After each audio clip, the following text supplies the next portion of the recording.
Oh, hello and welcome everybody to Gnomon Art Jam. My name is Josh Herman. Welcome to another special edition. Today we have a cool, awesome guest, but first we're going to get Alex on the stream, and then we're going to get Bryan, and we're going to have a fun day today. Happy St. Patty's Day today. I realized as I was saying that I am definitely not wearing green, so I definitely have already messed up on the stream, so that's good. Hello, Alex and Bryan. I'm going to add you both to the stream here. Hello, everybody. How are you guys doing today? Hello. Hello, happy St. Patty's Day. Hello, hello. This is the closest green as I got. I'd asked my wife if it counts as green, and she just kind of... Is that olive? Was like, it looks like a garbage bag up close, to be honest. Okay, cool. That's great. I've got a green light. That's about... Yeah, I figured that was good. I have a green tattoo, so I kind of like it's somewhere in there. All right, I'm always wearing multiple colors, so I feel like I'm still covered. I think the tattoo counts. Yeah, good, big time. For sure. Today we're going to be making some monsters. That's kind of what we've been talking about. Bryan, I wanted to give kind of the stream a chance for you to introduce yourself, talk a little about who you are, and what some of your career is, and what kind of the cool stuff you've done. Cool. I'm going to hand the floor over to you. Awesome. Well, thank you so much, Alex and Josh, for having me. This is awesome. I go actually a little ways back with both of these guys. So I actually taught at Gnomon for a little bit. Josh Herman and I have worked with each other. We have taught with each other. So this feels really cool. Feels like back in the day. Yeah, absolutely. So currently I'm working as a creative director at Tripwire Interactive. Most recently, we launched Maneater kind of at the beginning of the pandemic. So if you ever needed to feel the fantasy of playing a killer shark, now is the perfect time to do that. On that project, I was actually, it is fun. You got to eat a bunch of people. You got to eat people. My kids keep asking to play it, though. I have a 9-year-old and 5-year-old daughter, and we do have a healthy obsession of sharks. And that was actually kind of the weird part where my wedding cake was actually the shark from Jaws. And the night we got engaged, like Jaws is one of my favorite movies to have the opportunity to make like monster sharks. It definitely kind of was like a bucket list item. But yeah, so on Maneater, I was actually working as the lead character artist. Obviously can't talk too much about what I have going on right now as creative director, but we've definitely got a few fun things in the pipe. Previously, before working at Tripwire, I worked for studios like id Software and Naughty Dog and Sony Santa Monica while working in the game industry. I also worked at Gentle Giant, which back in my day, it was like the stomping ground for Gnomon students. I will never forget being an intern from like the East Coast and coming out with like my bags packed and being like, oh, gee whiz, Hollywood's a really cool place. And we had a cubicle. So I worked here in Atlanta at a really, really, really small, and when I say really small, it was essentially a gentleman named Bill Splat Johnson, who is like my art father, right? Like he's one of my oldest friends, and he's essentially my mentor. He's a makeup effects artist. He worked on movies like Eight-Legged Freaks, The Patriot. He's currently working on Doom Patrol. He's done stuff for The Outsider, does a lot of HBO stuff now. Really nice guy. And the intern before me was an artist, Madeline Spencer, and she basically, saw that I was very similar and liked monsters, and she came back when I was interning. So she was the first intern, and I was like the second intern. And coming from Atlanta, Georgia, there's not a ton of like movie making now, or at least at that time. No, at that time it wasn't. And so she was like, oh, I work at this place called Gentle Giant. You should come out for an internship. And I did, and it was a pretty life-changing event. And like I said, I got into this cubicle, and I literally like had a laptop in my lap on like a little card table working. And every single other intern that was like crammed in this cubicle for 2 people were all Gnomon grads. And all I was aware of was like Gnomon DVDs. Like that was like my big thing in college. Like my parents would be like, you did good this time, Bryan. Now here's another Gnomon DVD. And I was like, I remember that was like the peak of like Puddinhead. I was like, I gotta find out who this is. Yeah. And still to this day, I have my theories, but for the longest time, like, dude, I'll never forget like when you guys did sketch theater and you guys invited me in for that. I was like, oh, thanks very much. I appreciate the invite. Who's Puddinhead? All right, let's get down to what's important. Get to figure it. I want to know who drew the octopus breastfeeding itself. That's the type of monsters I want to see. Yeah, absolutely. Even when Puddinhead did like a live Gnomon Workshop live event, he came like in a full like bunny suit with a gas mask, and like had this whole plan for entrance. He was just like, when I come in, you're going to turn all the lights off. This track from 9 Inch Nails. You're going to blast super loud. I'm going to appear at the back of the stage with a flashlight, and then I'm just going to walk down the middle. And he did all of that, and it was pretty awesome. My kids were supposed to fire pyrotechnics when you guys announced me, but I don't hear anything right now, so I assume they're okay. But yeah, so Brian, I'm going to put your art station up so people can look at some of your art while you're chatting. Cool. Yeah, so I can show you some of the work, but basically I've made a career off of basically contributing characters and creatures to movies and video games, right? So I've done also like currently right now I do a lot of freelance creature design for films. So the next film that would kind of be coming up for you guys to see that I was a very small part of was Godzilla versus King Kong. Cool. That was a really cool project to be a part of. And then I do a lot of television show stuff right now. So Atlanta actually has become a really booming place because of tax incentives and whatnot. And we have a lot of we have a Pinewood studio out here. There's a film or a TV show that films here called Legacies. And Legacies has been like such an awesome project to work on.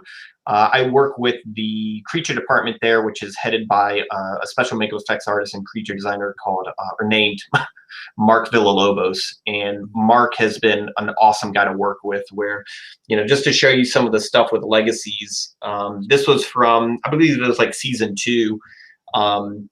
We had to do like a troll. So it's just like you almost kind of feel like a hitman where you get a really quick call like on a Friday night and it's just like, hey, we need a troll in like 4 days. And you're just like, okay. And the nice thing about like working with Tripwire is, they are absolutely cool with us doing freelance and teaching and, events like this. Tripwire was founded by a group of, modders, essentially. So they're all about giving back to the community and staying involved. So I've really appreciated being that part of Tripwire. So when in the evenings when I'm working on some of this stuff, like the goal is to just like really quickly come up with as many ideas for them as possible. And then a lot of the same stuff applies to if I'm designing a creature for a game where, usually the process is starting with like these really loose sketches. And I definitely like my background is in makeup effects originally, right? So like it was melting clay, pouring latex, punching hair, making molds, things like that. And, I did go to the Art Institute, but like I didn't know about, Gnomons and art centers and all these fancy things that you kids have at your fingertips. We didn't have live streams back in my day. So it's like I'll never forget getting like the art of like the Two Towers, like Lord of the Rings, and being like, oh, concept art is a thing. Or like there are guys who make miniature sculptures to explore these ideas. And then that same weekend, it was at like a Barnes and Nobles, and I got a that and like I think Frazetta's, like one of Frazetta's first I remember books. that one. Yeah. Yeah. And I remember rushing back to school because I was like in an intro to creature design class then. And I was like, that teacher then, his name was Elio. And I was like, Elio, I became a man over the weekend. And he's like, he's a really thick Venezuelan accent. He's like, I don't want to hear it. That's disgusting. And I was like, no, look what I got. And he was like, don't bring pictures out. And I'm like, no, it's a Frazetta book. And he was like, welcome to the club. And I was like, okay. And so it's always funny, these like little things that happen that kind of can really evolve and push things around. But like with the way I draw like a sculptor, where like I draw basically to explore shapes. Like I draw in profile. It's almost like a poor man's orthographic view where it's just like, I want to explore as many ideas as possible and not worry about like geometry. I don't even want to worry about perspective. I just want to get like big picture stuff. Cause like for me to get to something like this, right, where this was an idea for a character that was going to be both digital and a practical puppet. So I started with like just a series of sketches off a really simple brief. And then from there, we started to do kind of, we did like a color sketch really quickly where I did a pretty fast, rough ZBrush model that I would then basically like photo bash and paint on top of, like just try to pull out every, essentially like every trick in the book, whatever I can do to communicate to every department what this thing could look like and how it could function, right? And then from there, what was cool is like the digital department is also really open to collaboration. So we just took that model like a little bit further. I'll never forget, I think it was actually at a Gnomon event that like Zach Petrock was at, and he was showing one of his personal things, and he was talking about like transmedia. And that like really stuck out to me, where I remember when I was first getting started, it was this awkward thing of like, are you a concept artist? Are you a creature modeler? Are you a character modeler? Do you do hard surface? Right. And like watching Zach work, it was like, why can't I just be like an artist? Like, why can I not? Yeah, I remember changing my business card to saying like character and creature development. And I'd get a few people that would ask that. And it was just like, I can help you build models. I can help you do sketches. I can help you, you know, basically anything up to like rigging, right? Like, and even then I've seen other artists now, you know, where it's just like, we're moving into look dev stuff. We're going to throw test animations on it. You know, like it's to me all about communicating an idea. And that transmedia one like really stuck out to me, where it was like, I can take a drawing, turn it into a model. That model can be used for collectibles. It can be used for maquettes. It can be used for a VFX asset. Tripwire really was super open to, and even before I got there, they were doing a lot of 3D concept. But for Maneater, we actually pushed it a lot, where we were having a lot of collaboration. That was the first project that I really led. So there, even though we had a really small team, our team consisted of 2 other artists, Andrew Quintanale and Samantha Rogers. And we outsourced a few things to Chaos Masons, but primarily we kept most art in-house, and they would kind of back us up with a few things. So we would do this really cool kind of collaboration, because in leadership, like half my day is scheduling, prioritizing, giving feedback, and then the other half of the day you'd be doing art. And it was just like just really trying to utilize the time that you did have. So like Andrew and I worked really closely with each other, where Andrew's been with the company for ever. Actually, Andrew and I, our relationship goes back to Art Institute. So it was really cool to finally get to the chance to work like with an old friend. And, you know, like he did this awesome block out of an alligator, and we needed to do a boss version. So I was able to take that asset and scale it up, cut pieces off, paint on it, add extra elements. Because even though we were making, these were like bosses, or what we call apex predators in the game, we still wanted them to have a sense of character. So it wasn't just like, okay, you have to fight a barracuda. Well, what's interesting about this barracuda? Well, this barracuda, for example, the area that it lives in, it has all of this radiation pollution. So we're like, we should make this like a radiated, weird, glowing, kind of tumorous, cancerous looking barracuda. There's a really good, I don't remember the name of it, but I'm sure a lot of you guys have seen it. There's a really good, like, he's a fisherman. He has this awesome Instagram account where he just takes photos of all these things that they like pull up from the ocean, and he's a Russian guy. And like, it's always crazy to see these fish that are like supposed to be like miles below the surface. When they pull them to the top, they're like eyes bulging, like the pressure's so different that they're just like, put me back. Put me back. So I was like, I gotta put like a bulging red eye on something, because that always stood out. And we had to do our love letter to Moby Dick. You know, we wanted to explore some other things. But it was a nice way for us to communicate to the team, like, what are these apex bosses? What can these encounters be like? we can, really quickly take these rough sculptures and decimate them and actually throw them in engine. So we could do like scale reviews. So we could actually swim around as the player shark. And it's like, hey, that could be 25% bigger, or, oh my God, that's like too big. And those were actually conversations that were really happening quite often during Maneater, because like as the game progresses, you grow. So you went from a pup all the way up to what we called a mega. I got to set the record straight, though, is everyone always thinks that's like talking about megalodon, and you're not officially a megalodon, but we saw this really cool documentary where we were these scientists, I think it was like somewhere off the coast of Australia, they were finding like these massive sharks that were bit in half by other sharks. So they would be like a 14-foot shark that would be, it would have a bite so large, it would almost be in two pieces. And it's funny because it really messed with the scale of, you're like, that's a really big shark, but like what took that bite? And these scientists are basically talking about these theories of like these like super sharks that were kind of the alpha predators in that group. And that was the end goal. So sorry, it's not a reference to Megalodon, but if you like it, okay, that works as well.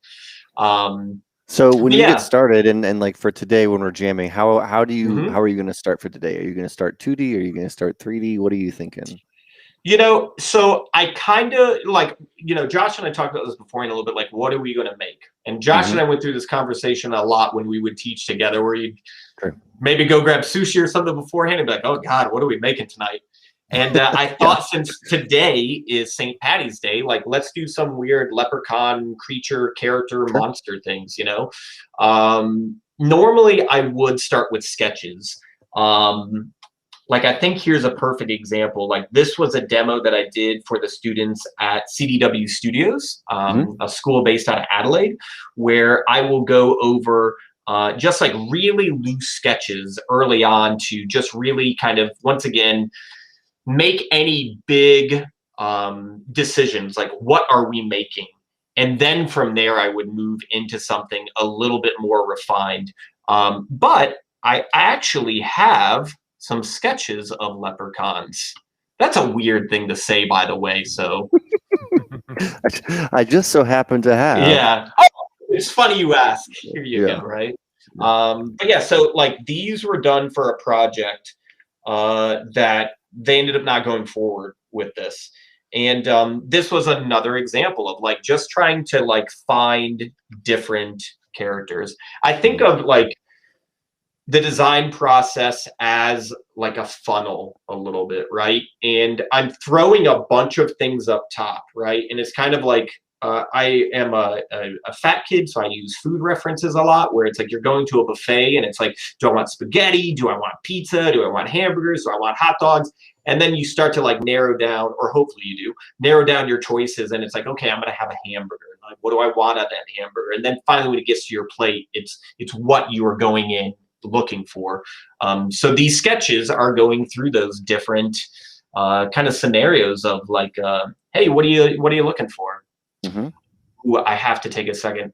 Jeff in chat said, hey, Bryan, it's good to see you again and excited for the demo. And I have to actually say it's good to see you too, because Jeff, he's a student from CDW who's now working in the States as a concept artist.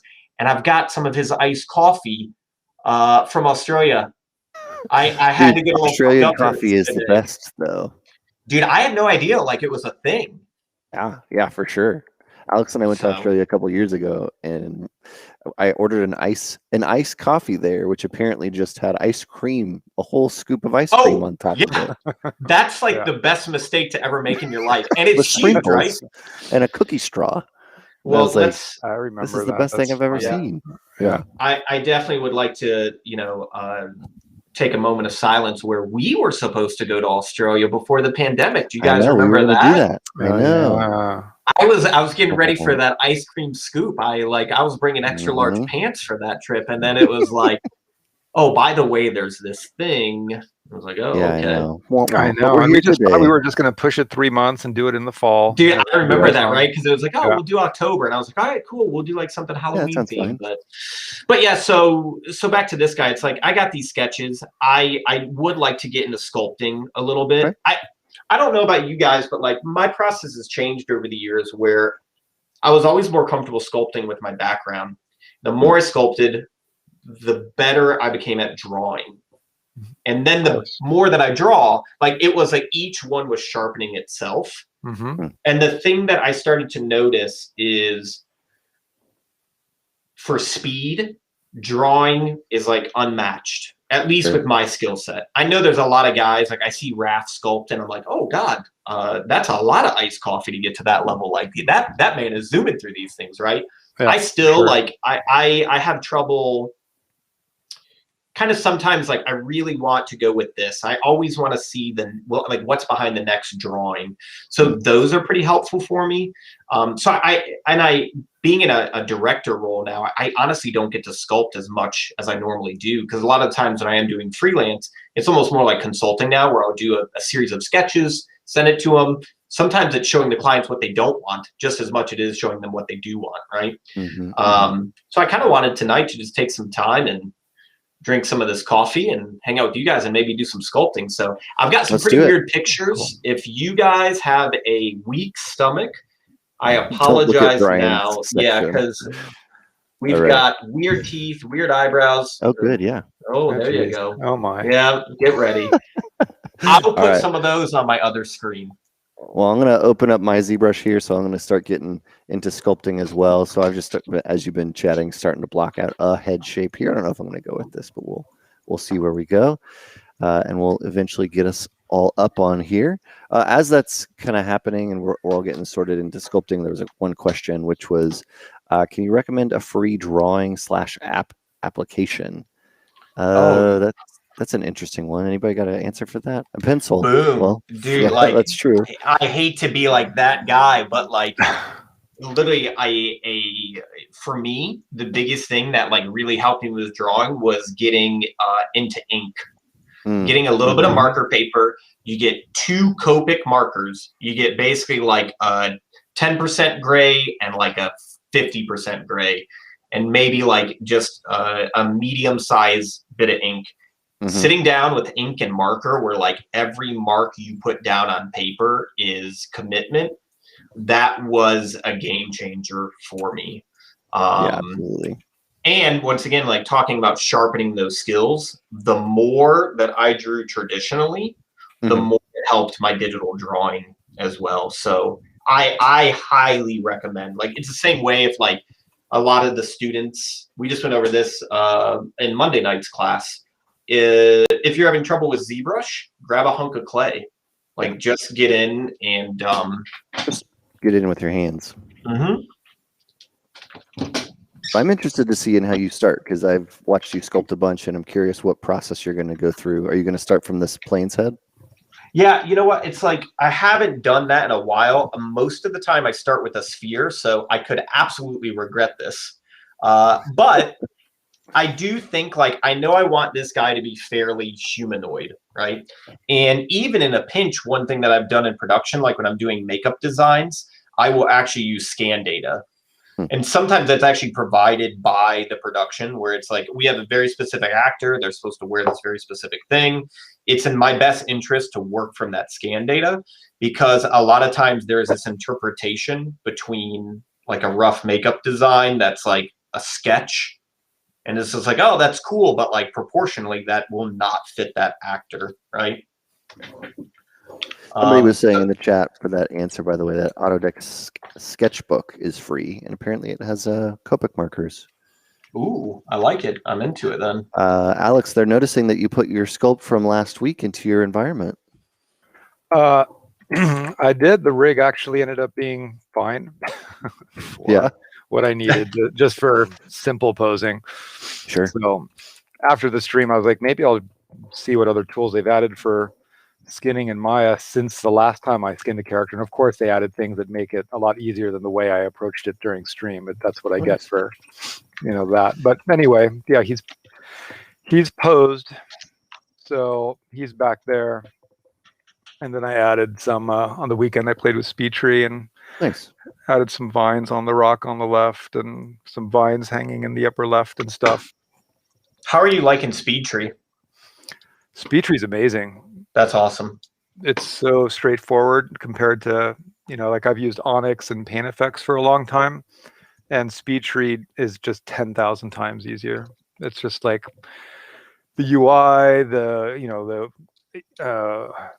way everything behaves, the performance, it's node based, like wind animation, everything's interactive. It's really cool, super fun. And it has this huge library. So pretty much anything you're thinking you need, you can find something in the library as a start point to then adjust. That's awesome. And what's crazy cool is that you can grab, as opposed to like a lot of other tools in SpeedTree, if there's like one branch that's annoying you, even though it's all procedural, you can just grab that one branch and adjust it, bend it, change it, delete it. So like down to the leaf level, you can basically tweak anything. So cool. It's really cool. So like bringing this rock from Maya into SpeedTree to grow ivy on it really didn't take very long. And, it's very easy to like set geometry as a force, so that things grow along a surface. Yeah. So like for this vine up here, I just in Maya made like a cylinder that was like the main place of where I wanted this growing vine, import that into SpeedTree, and then I can get vines to grow along that cylinder. Mm-hmm. That's awesome. So to be able to block something in Maya to camera and then go to SpeedTree, and go back and forth is pretty useful. So yeah, I love SpeedTree. It's very cool.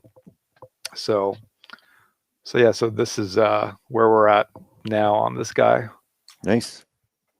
So I've got him back there and then some extra plants in the foreground. And now I think I started doodling in Photoshop. So I think I'm going to add this dude in the lower left. So oh yeah, that's cool. Are you adding like a full-on monster, or is it like a spectral thing? Because it kind of looks like it's like a... It's kind of like, we'll see if I can do the, figure out the shaders on it to get a kind of like a spectrally look. So, first I got to, sculpt it. But I have a few ideas for how I could approach the shaders for that, just between, subsurface with glowing, emitting geometry inside the geometry. And, awesome. And we'll see. So, but that's what I think I'm going to play with today. Is I already in Maya made you can see my exciting base mesh. Oh yes, your puppet. Nice. Look at that. There he is. It's like the full hand. It's got to start somewhere. Yeah. I love that. So yeah, just to figure out how long it would need to be just to be able to have him do the S-curve thing. Sure. Yeah, to do the whole thing. So yeah, so I think I'm going to switch over to Zbrush. I'm going to switch cameras because I have to like turn to look at the other monitor. So let me see if switching cameras works. Sure. Somebody from chat, it looks like you had to bail. One of the suggestions for the free drawing program was Autodesk Sketchbook. That was one you could take a look at. Bryan, you have a question, which is, being a multimedia artist, how do you manage your time in the beginning of your career? Meaning, basically, how do you take the time to practice both, like drawing and sculpting? Yeah, so I have to, maybe as cheesy as this might be to some of you guys, I have to take a moment and thank like my wife, who I've been with since I was 18, right? So she's seen this whole thing where it was like me scribbling on that marker paper while she was working and I was in art school, to now, like it's 5 o'clock here in Atlanta, and like I'm getting to miss dinner time. To me, it's like spinning plates, basically. My wife has always been very good at letting me do my thing. She knows that it's kind of like a blessing and a curse to some degree, where it's like if I was stuck on a desert island, I would find ways to make monsters.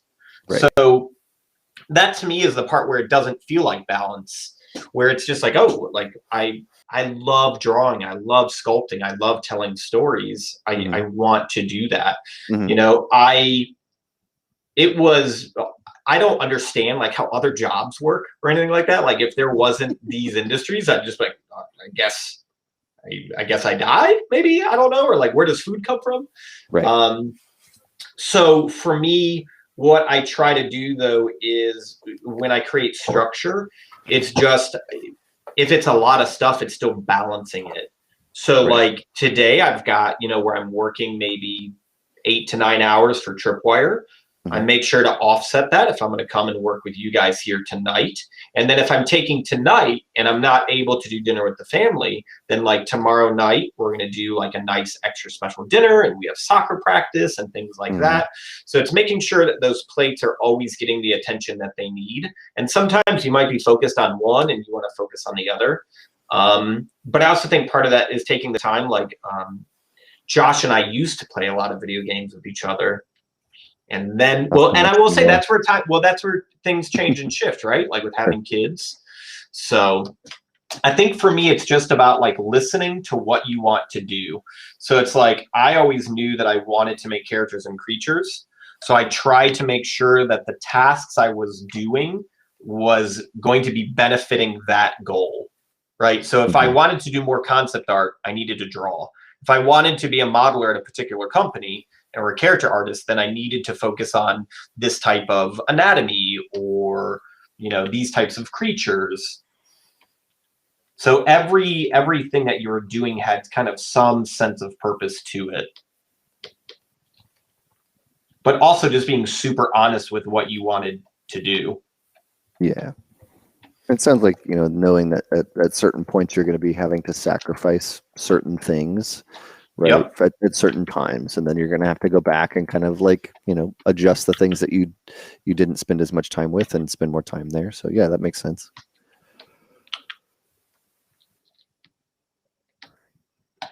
Has your process changed much? A little bit. We're both talking. Yes, it has a little bit. I kind of just sculpt very iteratively is the word I was looking for, but kind of always looking for like slowly adjusting the sculpt over time. Yeah. Today I'm starting from a sphere as well, and just kind of, I was actually pulling some inspiration from your photos that you had pulled up. Starting from something. I'll try to make and I'll eventually probably pull some reference as well, but make a leprechaun or a creature. Yep. Yeah. I like a goblin. Ooh. You know what I mean? Like there's sort of like this element to a leprechaun that feels like a goblin, especially the leprechaun movies. I would agree. And the leprechaun. My daughters, I was telling Josh this earlier, a leprechaun got into our house last night. Oh. and he got out of it. They built a trap for him. Okay. And he trashed it. Oh no. They tried to trap him with syrup and Twix, and that didn't work. And the leprechaun left some gold though, and left a very tiny note. And then he peed green in the toilet. And of course he did. Yeah. He did. But what was weird to me is he had like little green footprints on the toilet bowl seat. So I'm just like, did he pee on his feet and then step on the toilet bowl, or does he just secrete green slime from him? That's what it is. That's what it is, Josh. It secretes green slime, and that's why it wasn't caught. So slippery. Brother, you don't even know. Yeah, they were pretty amazed by that this morning. That's awesome. I know you're a big Halloween fan, obviously. I don't celebrate it. It's no. Oh, okay. No, it's to an unhealthy amount. My neighbor is an accountant, and they came over like before the pandemic, and they were like in the basement, and I have like essentially my own like Party City or Spirits Halloween in the corner of all these Halloween decorations.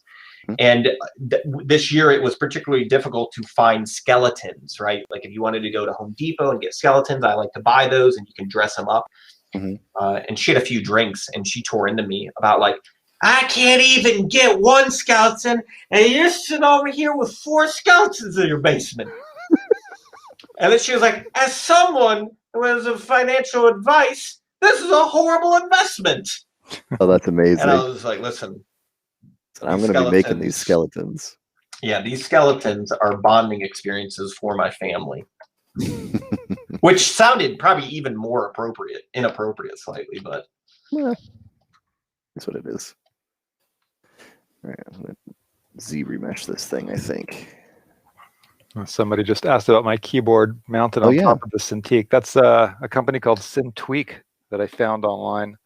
They make a little riser that you can mount to the top of your Cintiq, and then your keyboard can sit on it, which is pretty cool. So I kind of like having the keyboard up above instead of below, since I have the keyboard at a pretty flat angle. One thing I kind of wanted to even ask you guys about, because one, I haven't talked to you guys in a while, and it's cool to see, especially during like a pandemic and working from home. One thing I found really interesting, especially like I was very afraid of leaving LA. Like Josh knew this. We'll have a moment here, right? I was very afraid of leaving LA and being like out of sight, out of mind. And even though I was going to be working with other studios, would I still have opportunities in the future?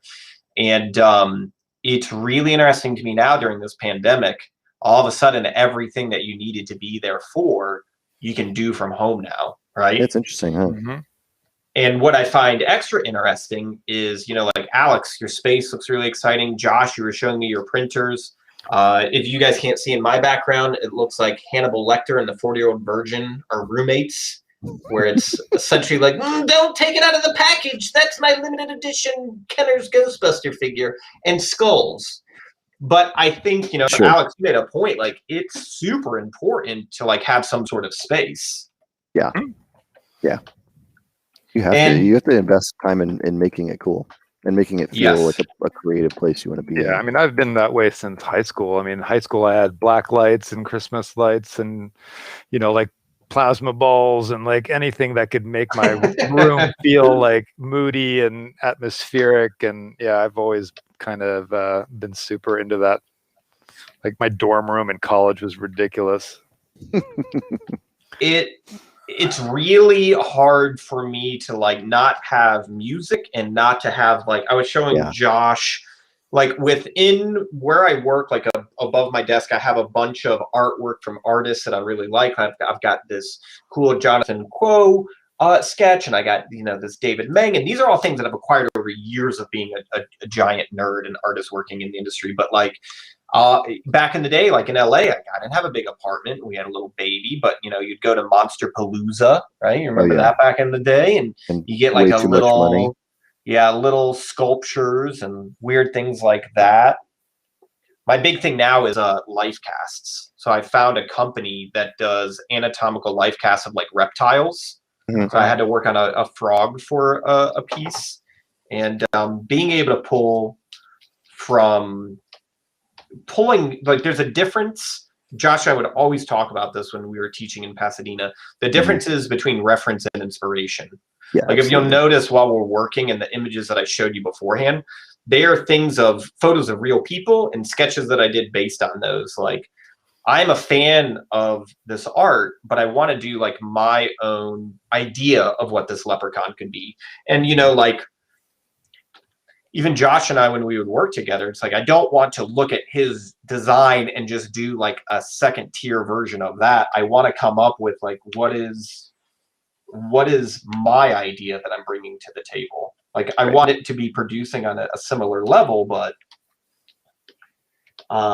reference and inspiration are two different things. I do think you need both, but when you're working, I do personally like to keep it to reference versus like other people's artwork, because then sometimes you get kind of drawn into doing what they did, even if it's like sometimes unintentionally. It's definitely something that happens, and I've seen it happen a lot. Everything in my office is set up to where they're literally like in bays of like, this is reference and this is inspiration, and then this is reference and this is inspiration. And then they're even kind of like tiered to like, these are insects, these are predator skulls, and these are things like that. And I can go over and grab a skull or something like that. And it's just a nice way to kind of, I think for me too, coming from a traditional background in sculpting, it's really important to have something like tactile and touching. Yeah, absolutely. I agree with you. Just having that stuff around, even just to feel, to look at it from other angles, to feel like what the textures are like sometimes is a big element of why it's like that. A couple quick questions in the chat. One Gnomon question: does Gnomon School cover low poly art and texturing, not pixel art, but actual low poly? Yes, we do. We cover the entire CG pipeline, and that for games, visual effects, or animated films. So yeah, learning high poly, low poly workflows is definitely a big part of that. Alex from Twitch is asking if I'm the only one not using a screen tablet or a Cintiq. You're correct. I'm using a Intuos, and sounds like some people like the Trio Stream. This is our first time using this kind of setup with the boxes, and I like that you can see everybody working at the same time. So we want to try to change it up a little bit. What is the name of the company that does the reptile casts? You got questions about that? I'll have to find it for Josh. It's funny. One of the things I've noticed from doing special makeup effects, it was always this weird like magician level stuff where you'd be like, wow, that's awesome. Where'd that come from? And it's like, I'll tell you one day. Yeah, I'm never going to tell you my secrets. Well, you know what it was? It's funny. It's not even about secrets, but like that one, I'll have to pull up. Actually, I tell you what. If you go to my Pinterest account, that is something that I talk about a lot too, is like I use Pinterest. And I have a few secret boards, but it's usually like, I think it was like what we were going to name my daughter, or like finishing the basement, or Josh and I have a secret project on there for a game we were supposed to make. Yeah. But there is, I think, let's see if I can find it for you quick. Because it was weird. This website is like the worst website ever made. It's like basically just a PDF. And you can go on there and order things. But there is a board that I believe is public. Yes, wish list. So like if you just search for Bryan Wynia on Pinterest, it'll pull up my profile. And here there's all sorts of really cool things. Like Halloween Horror Nights 2019 Monster Collectible Glasses. Cool. This is where I think someone would look at this and be like, oh yeah, he might not be good with money. there might be a problem. But yeah, actually if you look down here, so like some of these eyes, these are for taxidermies, and that company is called Van Dyke Taxidermies. They've got some really cool stuff in there. But then towards the bottom, you will see some images. Ooh, hot sauce is on there. That's there's a whole range of things on that board. Yeah, make sure you have the thing to hold your wood for your fire pit, Josh. That's always a really important thing. Well, yeah, I guess. Did you start getting ads for that after you were searching for one? I don't even, Josh. How do we even know at this point? Another really good company Bone Clones. is Bone Clones. I was about to say, yeah.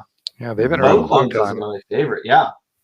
Bone Clones, and then if you live in LA, I know all three of us are fans of Necromance. So unfortunately, they closed. What? For real? They closed permanently? Permanently. So they have an online store. Because guys, like when I would fly back to LA, like my accountant, my accountant still lives out in LA. Like I use like a entertainment accountant or whatever, and I would fly out there, and we'd go over paperwork, and I always got to expense going to Necromance and stuff like that, and that was this whole big thing. And yeah, during the pandemic, unfortunately, they closed out. I do think they have an online presence, but it's not because their website is never very good. No, if you're in Pasadena.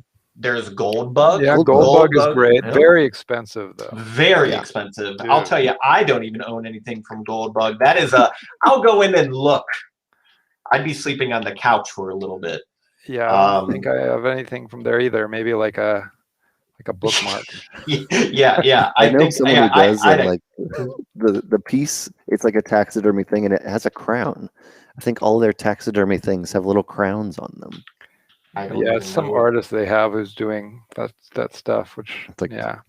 But you know, taxidermy store on eBay sells a lot of amazing stuff at really good prices. So a lot of my like shoulder mounts and taxidermy stuff here is from eBay. But You just literally search for taxidermy store, like that's the seller. That's it. And like half the price of Necromance, but better quality.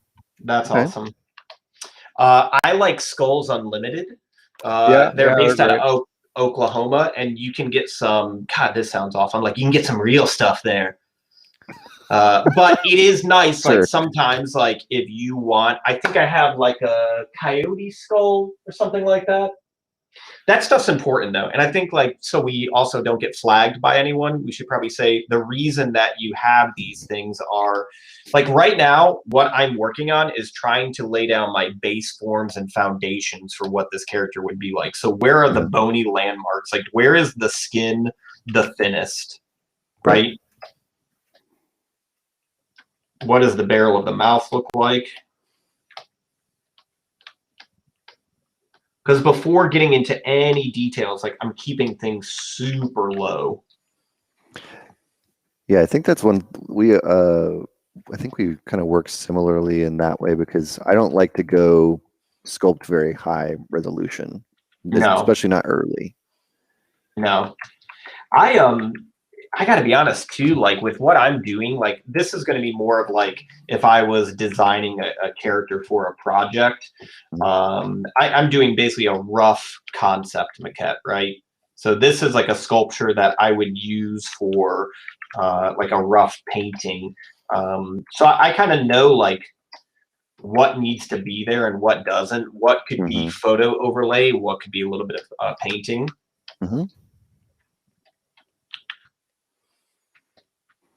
I got a question from YouTube. I'm going to ask you to clarify. You're asking how much time is given to explore in a real world environment. I assume you're talking about, you know, concepts, or you're talking about, you know, like, to find the right idea. But if you don't mind clarifying, we can give you a better answer.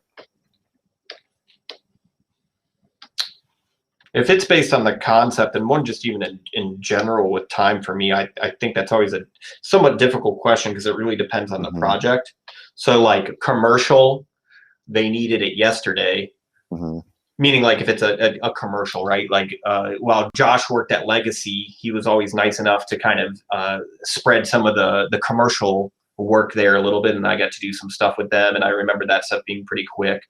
Television, they need, television, they need it tomorrow. Big movies, like, I also worked on Godzilla, King of the Monsters, and I worked with the crew at Studio ADI, and they, like, we got a lot of time to design Rodan, and there was, like, a lot of people working on that, and it was very collaborative.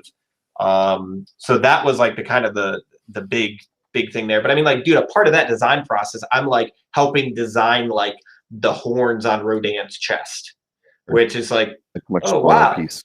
Yeah, right. And you are a part of the big thing, but as it kind of goes through that funnel, it's like, whoa, this is getting detailed now. I personally love working on, like, really low budget movies. Like, it has usually a ton of freedom. And I like working with some restrictions. I don't know about you guys. Like, when you're on these projects that are, like, massive budgets and massive time, you do start to feel where, like, at first you're like, oh, dude, we got all the time in the world to do this. But then it's like, oh my God, we're really spinning wheels here. But if it's like, hey, but if it's like, hey, this is your time, this is your budget, right? Whether that's time and money and people, it can be helpful and motivating. And sometimes it helps set, like, I mean, it's not, you know, you work in games, right? We both worked in games, but it's sort of like the limitations of games. Like, you know, you have X amount of polygons, you have X amount of texture space, you have X amount, like, how can you make the best possible thing with what you have, right? With your time. And that's, you know, if somebody's doing a low budget movie or, you know, monster or whatever, you can say, well, this is, you know, I'm going to make you the best possible thing you can, or I'm going to try to design you the best possible thing you can have for your film. And I think that's a different approach for sure. And you're also a big, you know, not to demean them, but you like lower budget movies. I think you like a lot of scary, you're like Bryan, you like movies that don't have as much production value. Yeah, Bryan, respectfully, you like garbage. You like things that most people would consider not good. That's not what I'm saying. But I like to watch a lot of movies that are questionable, Josh. Okay, sure. One of my favorite impromptu interviews was with Lloyd Kaufman, the owner of Troma Films. Oh, and that was back at Dragon Con back in the day when I was doing makeup effects. And man, that guy is like literally all of those movies combined into one.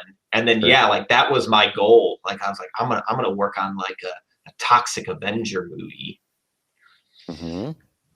It actually almost happened. They were gonna do a remake, and I was brought on for it. And it was the first time I actually got to do. Do you remember the story?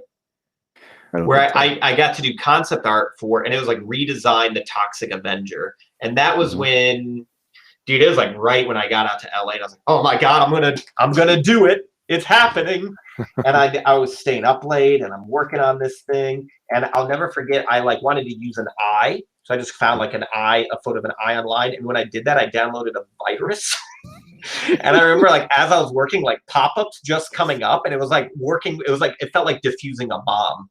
Right, because I was just like the amount of screen that I could see was getting smaller and smaller as more pop-ups were coming up, and I was just oh my god, just let me. We got it out the door, and then in the end, they didn't even do Toxic Avenger. They didn't do the movie, What could have been seen that movie since high school? But they always had a booth at Comic-Con. Oh, always. That's one of the ways I knew my wife. When we were younger, she would basically. I worked at Blockbuster, and I would always bring home, like Josh said, some deplorable movies. Evil Deads and Society. We actually just hired a young guy at Tripwire, and I mean, I don't know how old he is. He hasn't even started yet, but he brought up seeing Society in his interview, and I was just like. He's hired. I don't. What are we interviewing for him? I don't care. He's hired. Sure. He's awesome. He was very talented, but the fact that he had seen Society, I was like, okay. Yeah. See, that's something something I say a lot is that people hire people they want to hang out with. Mm-hmm. Well, dude, I see these guys even working from home. I see them, these guys and girls. I see them more than my actual family. So. Mm-hmm. It's really interesting how much, and I've noticed this even more. Like Josh used to be a creative director, and I'm fairly still new to my position, but a majority of my job is working with people. It's not just demanding and dictating these things that you're going to do, but it's working with people, managing expectations, setting them up for success. So yeah, it's pretty important to make sure that you guys are on the same page about these things. Yeah, absolutely. It's super important because it is like you're saying, you're going to hang out with them more than your family probably. So well, dude, I saw you every Saturday night there for 3 years. Yep.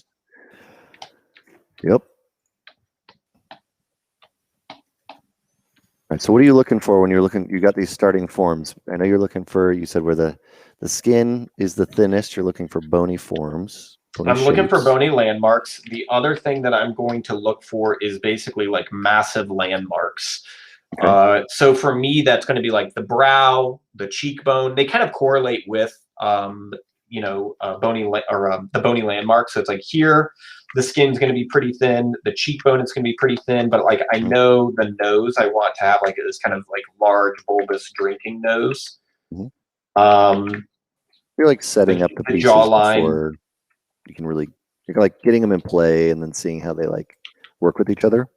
Exactly, because when I do something here, I'm trying to still find what are the shapes of the nose, because the things that I do here are going to greatly affect, the cheekbones. And I can't just be that's the eye I want, and then this is the nose I want. They all somehow relate to one another. So if I make this adjustment on the nose, it's really going to affect the shapes of the areas around it. And I think like right now is I'm also looking for like, what is the hook, right? Like what is the big thing? You know, we always talk about like silhouette, and it's like all of this stuff's important because like if this character is this big on screen in game, it's so easy in ZBrush to get caught in detail. But like if we're doing like a first person shooter and this is like an NPC who's far away, like you're never gonna, I'll never forget that learning at actually here, I think I have it. Disappeared. He's back. At Gentle Giant, one of my first tasks was to sculpt Namor. Oh, okay. Right? I was going to sculpt Namor for an action figure. And it was the first time I was kind of like set loose, where it's just like, whatever you want to do. And that part's scary, right? You're fresh out of school. You're like, do you have a base mesh you're providing? Or what? And it's just like, no, dude, we just need a Namor head, right? And I made this Namor head. And I spent all this time on it. I detailed it. And the eyelids were perfect. And his, you know, kind of his hairline's very important. His brows, they're very big things of his character. And they're like, okay, yeah, that looks great. Send it over. And they printed it out. And all right, I have the 3D print. Would you like to see it, Josh? I would. Here it is. I'm sorry. It appears to be several pixels tall. Here's Namor for the action figure. One thing I would suggest to you guys is make sure you know what you're making it for, right? Where it's just like, oh, that's for a 3.5-inch action figure. Okay, maybe I don't need to detail the corners of the mouth on that piece. Oh, right. Okay, great. Good to know. Yep. Context is shockingly important. Yeah. It's amazing.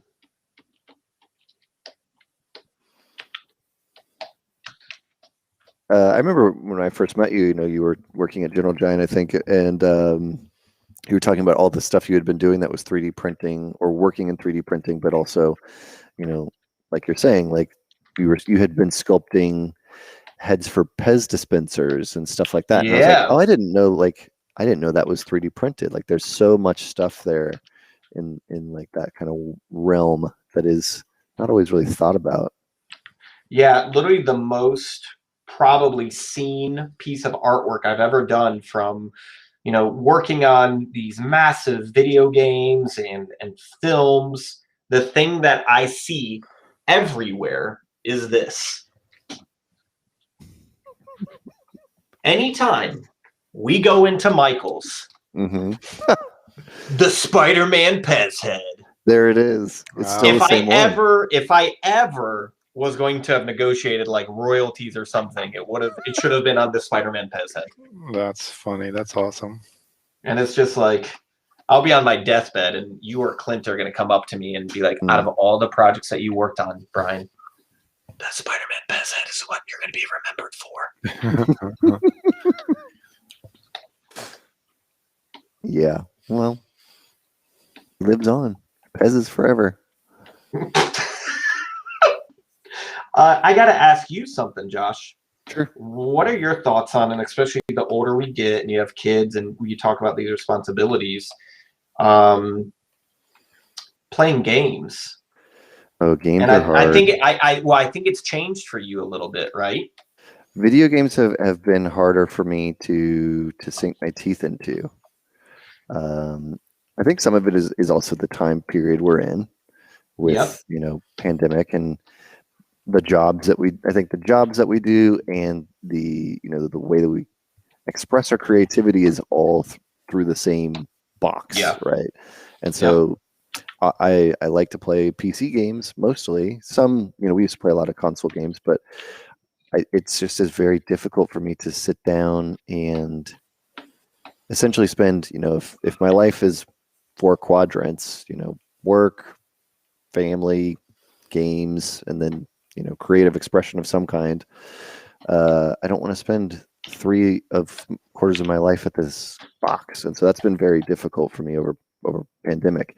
And that's why I really, you know, even before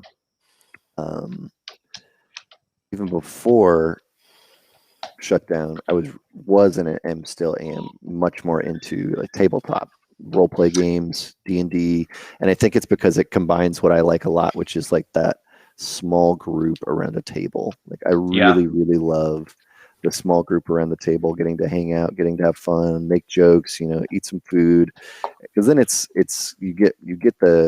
I get at least that element that I want from the game, whether it's the strategy thing or the cooperative elements of it. But I don't. And Alex, you're a part of this crew as well, Oh, right? Yeah. Like you're pretty D&D, right? Not like Josh. I mean, Not like me. Okay. Yeah. Because I didn't play in high school. Like I really started with Josh recently because I played thousands of hours of RPGs and PC and console games. So I've always been a huge fan of fantasy and playing. But tabletop D&D, like computer role-playing games, came out when I was in high school, and that's kind of like the path I went down. So I'm excited to finally actually be playing D&D. Mm-hmm. Yeah, it's fun. It's like a different thing. I'm very nervous, but I want to get into it. I have a feeling it's funny. I always avoided WoW because like WoW was the big thing when we were in college, and I just remember wanting to here's advice for any of you young guys or girls, is birds of a feather flock together. I think is a pretty true statement, and I remember finding this core group of guys that they're still the guys I play games with. Like we were at Josh's wedding, these are friends I have for life. And we spent a majority of our time in those labs working, right? Yeah. And then there was a group that would go down and play Super Smash on this pull-out TV. And, it was difficult because you never saw that reflected into their work, and you're just like, oh man. And then WoW came. Well, WoW was out, but it was really popular, and I was just like, oh dude, that looks like it is probably addictive. WoW is dangerous. I've played way too much WoW. My son got super into it, and I mean he still plays. He's been playing for over 10 years, but he's hardcore, raiding and everything's macroed out and all that. Yeah. Well, some of the guys that Josh and I are friends with, I hope Big D or Clint's watching, because we know when Big D slips into WoW world, because we'll be like, all right, boys, it's time to play Warzone. Hop on. That text thread is quiet. So D, if you're watching, we see you. We know what you're doing. We know what you're doing. Funny. Yeah, I just.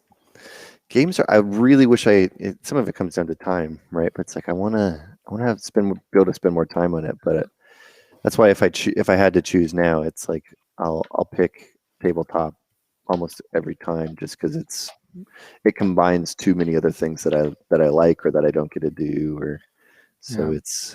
But as kids, because my kids are older. As kids get older, then if you start playing games with them, and so a lot of the gaming I didn't do when they were young, as once they hit 5, all of a sudden, then playing console games became a thing, and all the Lego Batman, Lego Star Wars, and then progress from that to finally being teenagers and being able to play anything from WoW to Overwatch to Diablo, which wouldn't be appropriate for a 5-year-old. Sure. Yep. Yeah. So, and once they're teenagers, then it's now we can basically watch all the movies, play all the games. So I didn't play a lot of games when they were young either. Really, too busy between work and little kids take a lot of time. Yeah. Yeah, we're just getting to that point. Mine are 9 and 5. Oh, look, I see. Of course, there's a scary orangutan in the chat. That's one of the boys. He's got the laughter. Clint is one of our friends that we play games with, and we would be much better artists at some point if it wasn't for when we were in college. It was Battlefield, Bad Company. Oh yeah. And then we have grown addicted to Warzone. Really? Yeah, man. You know what I like is when I play, it's the perfect level of do you options? Do you want it to be a pretty, as the kids say, sweaty night, where it's you're hot dropping and constantly battling, or do you want to do a zombies mode, or do you want to do there's just options. The thing that is really interesting to me as a game developer right now is when people play a game, I especially like for Tripwire is like, I want them to pop on and play our games. It's not like right now when I'll give you the name of our group. It is the Gun Boys with a Z. That is right. That is what we refer to each other as. So you've named yourself, yeah. Yeah. Oh, that's definitely what we named ourselves. I would not say anyone would give that name to someone. And when we play, there's no question of like, all right, well, what are we playing tonight? Right? It's like we're gonna hop on, and over the years the games have changed. But it's really interesting right now with like games as a service, where Fortnite, Call of Duty, even like I wouldn't say Roblox is a game as a service, but like what it is options. Like my kids hop on and it's just like, what do we do? We're definitely playing Roblox. Like, what are we playing? And I think that is like really interesting. And I mean, it's that's why I asked you about you playing games, because even though you're not playing as many video games, there is an element of like, when you get on, like, this is what you're gonna do. Yeah. It's more like intentional. I think that's what it kind of has come down to. It's like, whatever I'm gonna spend my time on. Like I like want to spend my time on that, rather than kind of like a casual passing interest. Yeah. I think they're actually playing games right now. I don't know. Yeah, I definitely caught up on games thanks to the pandemic last year. Oh yeah. Oh man. I remember talking to you about playing Last of Us. Yeah. Yeah, it's interesting how the pandemic has done that, right? Mm-hmm. Yeah, I'm just gonna play all the games that I've been putting off, and it's like it was great. I do think I might get this guy to a point and probably drop him into Photoshop and sketch on top of him. Yeah, well, not even to paint him, but it's like if I'm struggling on like a particular shape, instead of like that line mileage of like, well, let me sculpt this, let me sculpt that. Like, what can I do with a few lines?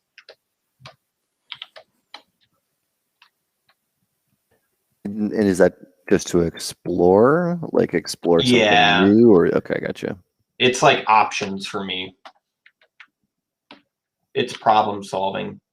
I think this is the part, I don't know about you guys, but like it never goes away, where it's like you sit down to make something and it's like getting over that hurdle of like, oh my God, what am I doing? How have I see, even the kids don't like it, right? They're like, you've got to be kidding me. That's what you're doing? It's taking that moment to be like, really like, okay, what are we making? And getting over that hurdle. Someone asked if I'm making a Gerard Dubada. Perhaps. I could see it. I see it. I do see this guy having, we're going to do this, where I might take this, go to RG, color, fill object.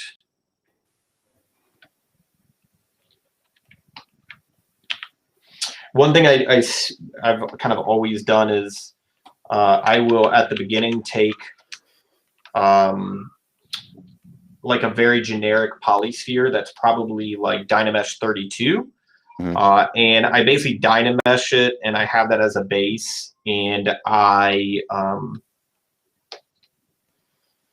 will basically set up to where I have quite a few of them. And I use that as like a base to kind of like always consistently come back to, as in like, here's another hunk of clay that I have, and I can use that kind of at my whim. To add to it, or just like to start over? Like, what are you using it for? Like, so here I want to do some of that Bill Murray hair we were talking about. Oh yeah. This just looks like an aged Blanca, where it's like Blanca got a job. Yeah, your color choice there is very specific. Yeah. It's like Blanca got a job and it's like, I pay taxes now. That is a different time in my life. I've always had a big passion for weird hairstyles. Okay. As weird as that sounds, I think it just can add a lot of character. So we'll try some things here and see what we can kind of come up with. Because I do see that being a big part of this character. So I want to kind of, yeah, to some degree, right?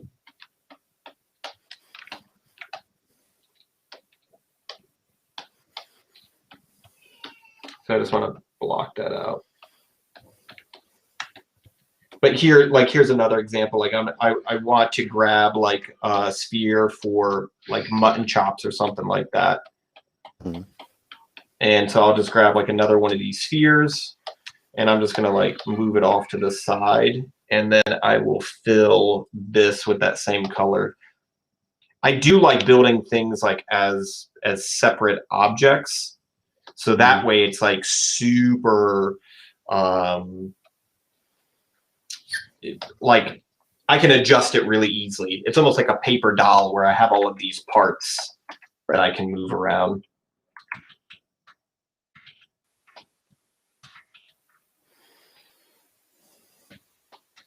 And Alex, what are you working on over there? Just a little serpent dude for the scene, which, you know, his head is going to be, you know, really small in the image. So that's the thing, is I need to not worry about things that are not going to be noticeable. But the thing I think I'm going to do is try and get the head to like maybe like just behind the neck, and then all the scales and stuff I think I'm going to do with Mesh and Maya. Oh, cool. Just so I can use replicators and get that done that way. So it's really just figuring out how I'm going to handle the transition from the ZBrush sculpt into replicated geometry in Maya. So I think I'm going to just try and make some overhanging scales that can cover the point where it goes from the ZBrush sculpt to yeah, that seam, the Maya sorta stuff. Yeah, that's a pretty solid idea. Nice. Never used Mesh at all, so I'm curious to see how that will go, or if you'll get to that today. I tested it this morning just to see if I could use Mesh to do scales, and it worked pretty well. So because Mesh lets you replicate geometry, but you can obviously replicate on a surface and then have it replicate based on faces or vertices or UVs or whatever. And so that's kind of cool, because I'll eventually need to sculpt some scales in ZBrush, but like, even though I could do scales in ZBrush from a geometry perspective, it could get really heavy. And if I want to be able to get that into Maya and do it to camera and adjust like individual scale placement and stuff and rig it, I don't know if doing the scales with like insert multi-mesh brushes and stuff is the best idea. Sure. Yeah, especially with the rigging aspect. And since it needs to be glowing from the inside, I just feel like it'll look more realistic if it's actual geometry that's double-sided.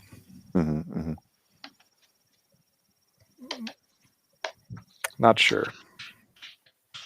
But yeah, Mesh is cool. But now they've added a new way to replicate geometry with Bifrost. Oh, really? I haven't tried it yet. I saw it's fairly new. So there was a new Bifrost demo. They were showing like making trees and stuff in a forest using Bifrost. It's funny. It's like now you've got the particle instancer, XGen, Mesh, and now Bifrost, all to basically all that can kind of do the same thing. But that's 3D. There's like there's always 10 ways to do the same thing. That part always intimidated me, like when I was younger, you know. And it's funny, even now, like I'm teaching the intro to ZBrush part of the creature design class for CDW. And like I basically only show, like I basically restrict them. Like you can use these 3 or 4 brushes and these few menus, because I don't know, like I think, Alex, it's always interesting talking to you. Like you and I are completely opposite end of the spectrum, where I've always noticed you're like, oh, I can pick up this, I can use this, I use that. Like I've always really hung on to my traditional roots. Like when you watch me in ZBrush, it's pretty straightforward. It's like I treat it like clay. I don't get lost in these menus. Like I've talked about this with Raph before, when we'd like be doing like a SIGGRAPH demo back in the day. It's like, what tools are you using? And it's like, the same thing. The damn standard brush, right? Yeah.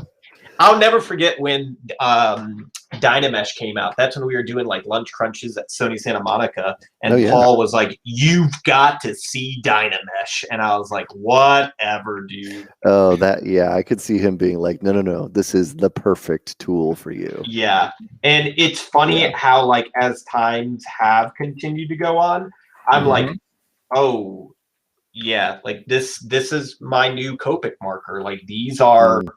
These are the things that I need. Yeah, that's really interesting. I think that perspective of like this is the, some of these tools are designed for the first time. Like, Dynamesh is a new thing or was a new thing. Yeah. And so it's like, this is a tool that you might use. Other things you might not use, but this one you might stick with for a long time. Yeah, it's interesting. I think that's one reason, like Zbrush. Like I remember being at Art Institute and taking to date myself, the class we had, it was like NURBS modeling. Oh yeah. And dude, like I remember it's like, we're gonna make a boat with NURBS, and I was like, well, I guess I'm gonna be an animator. This is not for me. Like, no, thank you. Or like, and dude, it was so dated, and we had some great teachers at Art Institute, but we also had some. I remember like the first polygon model we had to do was a tank from a cube, meaning everything. So it wasn't like adding extra pieces. It was like you're going to take a cube and you're going to cut in every face to extrude it out. And man, that thing. Oh, someone notices my doggo. Yeah, I can never tell if it's a child or a dog.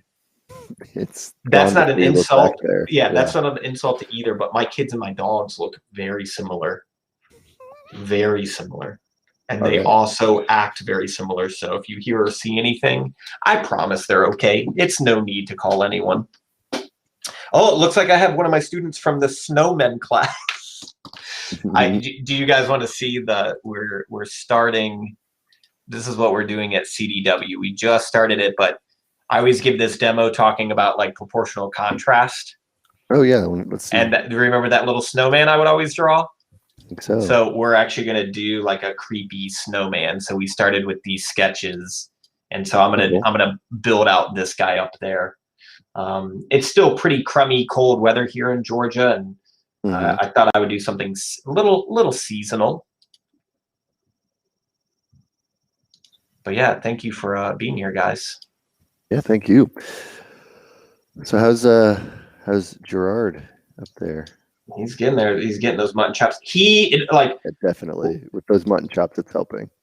Well, one thing that I have the curse of, like on Facebook I posted like, come listen to me ramble about like monster movies and make something with weird teeth.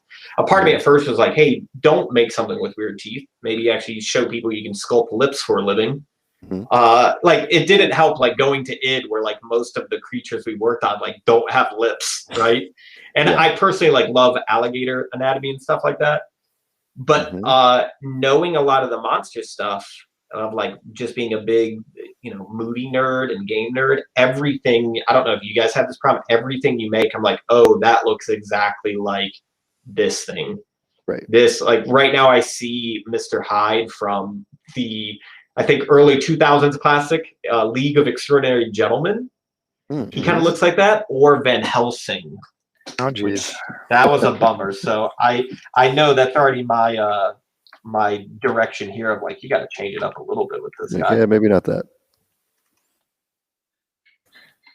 Yeah, those were both kind of disappointing. Those were movies.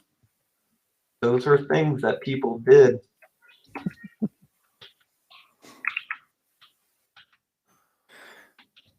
Yeah, I'd like to see a novel new is much better. It is.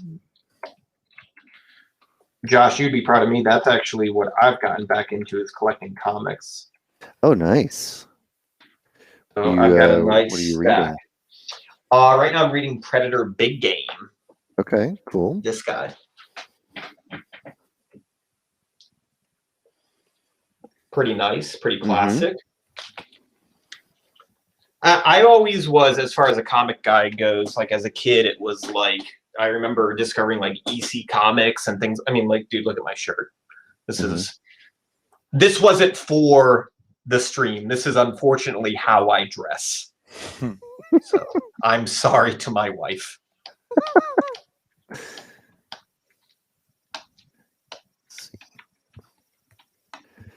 Yeah, I've been, I guess, speaking of other things that are coming out and like, you know, content, but I'm excited and comics. I'm excited for the Invincible series to come out. Yeah, I was always a huge Invincible fan. I still have a bunch of the trades and the big collections here, but the Invincible series on I think it's Amazon. I'm super pumped for that. Yeah, I was looking at that for some gore reference the other day. Oh, it's so gory. I love that show. It's so ridiculously over. Like, it's in case you don't know, it's a superhero sort of parody universe, and it treats superheroes similarly, like almost to like The Boys, where they're so like the powers that they have are so strong that it's more like visceral and brutal, but it's in a stylized world, so it's kind of like it kind of adds some tension to it, and it's just a very different take on superheroes. It's by Robert Kirkman as well, so Walking Dead, but really, really good series. I see Curdy is here. Hello, Curdy. What's up? How you doing, Curdy? Man? Long time. He's asking, does he think Gnomon will ever have a master's program? Nope. That's interesting. There you go. They're a hard no for you right there. A quick answer. Mm-hmm. You want to know the reason? Sure. Yeah, I want to hear this. Because if all the teachers would have to have a master's degree. Good luck on that one. Yeah, right? Yeah, because do you want professionals leaving their job to go get master's degree, or do you want someone that's working in the industry? Yeah. Right.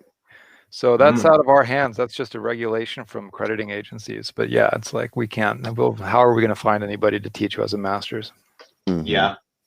Yeah. That's super valid. So yeah, I mean, if that wasn't an issue, then possibly, you know, where we could convert our 2-year program into a master's, so that, you know, we have our undergrad and we have a grad, but it's just the rules are too limiting in what we would be able to do as far as the teacher qualifications. Right. So yeah, it has been so cool to see what Gnomon has done, and Josh, to see you at Gnomon. I know we've talked about it a lot, but this just feels very full circle, you know, in a lot of ways. Mm-hmm. Absolutely. Fun. I'm especially even like through the pandemic, it's been great to go to work here and connect with everybody and be able to stream and hang out with a lot of people, and really been loving it. Yeah, it's been awesome. It's been super cool having Josh at Gnomon. It's been 1.5 years now. Yeah, it's insane. It feels, which is weird. Yeah. Feels like it's been like both, because of the pandemic, is like this weird time warp. It's like it's been so long, but also so short. So it's cool. So let's see. Somebody was asking, any recommendations for tech to travel with, but still able to work on projects in 2D, 3D / laptop and tablet? I use a laptop and a tablet. That's kind of what my go-to, you know, setup is if you're traveling. And I have one of those like 17-inch desktop replacement ones, laptops. It's heavy. That's the only downside I'd say to that. Really I don't have a cool recommendation for that. I'm old, like, it's funny when they're like pandemic, everyone's got to stay at home. I was like, okay, then doing that. Let's do this. Let's see. What do you got? Let's see. Ryan Hawkins is here. Hello, Ryan. Hello, Ryan. Good to see you, sir. You are saying the campus is unmatched. Absolutely. We show the campus video at the very beginning of our stream every time, and we'll probably close with it as well. So if you've never seen the campus, you can check out that then, or you can head over to our website. Also, you want to see the 3D prints. I've only printed a couple things. If you've been watching the art jams, you've seen probably my background evolve over the past year, and even the location. And so I just got some printers here in the back, and I'll show you. It's Anycubic Photon Mono X, and so you can kind of see this is the test cube. So I did this over the weekend. It's looking pretty cool. And then I did a little tiny mini. So if you've seen some of the streams before, I did like a robot a while ago. And I just did a really small mini. This is like a 25 millimeter little robot here. So you can kind of check that out. That camera. I know. I was complimenting him on his camera. I felt like I was broadcasting with a potato, and then you guys show up and you're like, "Hi, welcome from Studio C." Yeah. Hello. Yeah. But I love 3D printing. It's one of my favorite things to play around with. So, I got a bunch of prints here. Some that I was gifted from Legacy. So I have like this old War Machine, which is pretty cool. This helmet. Yeah. You can tell what it's from. It's like from 2010. Which is awesome. I've got to pay respect to you, Josh, then. If you're doing that, you want to see an old friend? Oh, is it? Yeah, sure. I'll have to find some of my old prints too. I don't think I have that one that I had a long time ago. I'm trying to dig around now where my old Iron Man is. This guy. Yeah, that one. That was one of the first times we were printing together. You guys had space on the printer there, yeah. And it was like super nice. And that was a demo back at CDW days. Mm-hmm. And then, so this is one that I printed back then as well. So this is an old Iron Man Mark 7. So the arms have broken off long ago. That's awesome.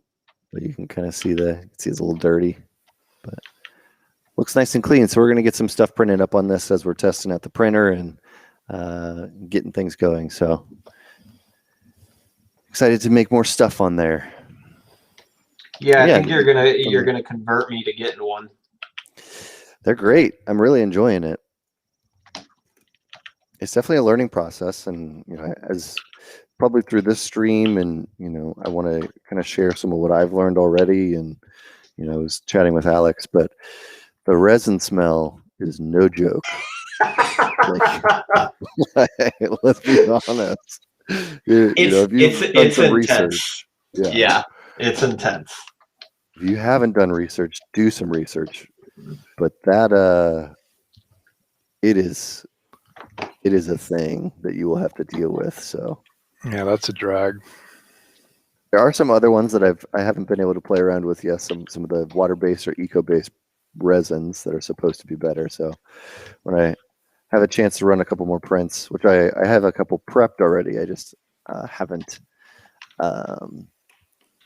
prepped them all. I have actually, yeah. Somebody's asking, have I done the water ones? I'll show you the ones that I've been using, I guess, because people are asking. So I'll come over here and grab some of my materials while people are asking.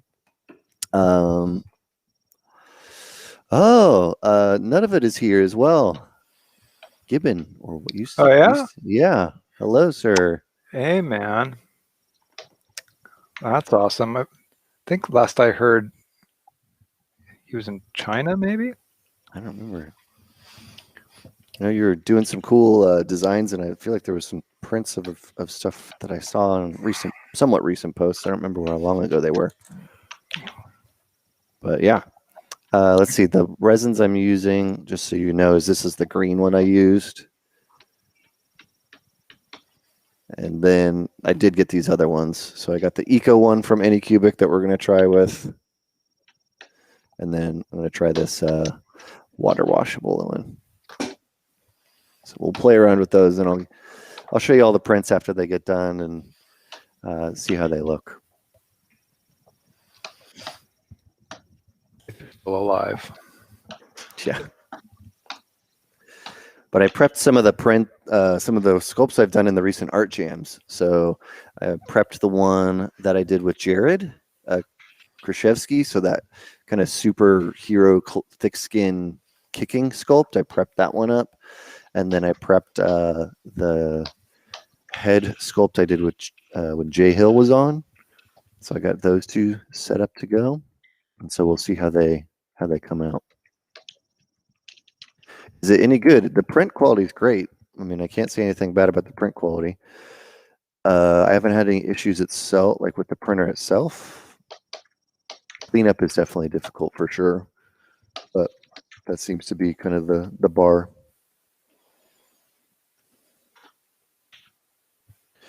Bryan, have you tried sculpting with any of the dynamics or cloth brushes?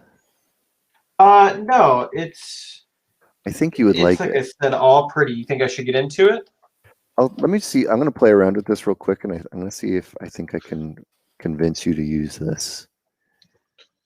Because pull me out of my old ways. You like to sculpt sometimes gross monsters, and I found a few times. I found that the cloth, was it the nudge brush? Yeah, check this out. All right, I'm going to go full screen so you can see this thing. Yeah, let's see this. Do this. All right. Oh, let's just go like this. Go back to where we were. Nidavut, he opened a 3D printing company in Thailand. Awesome. That's cool, man. That's very cool. Very cool. All right, Bryan. So I'm using the cloth nudge brush. Straight up normal thing. Somewhat low topology here, right? Check this out. Ooh. You can get some interesting stuff there.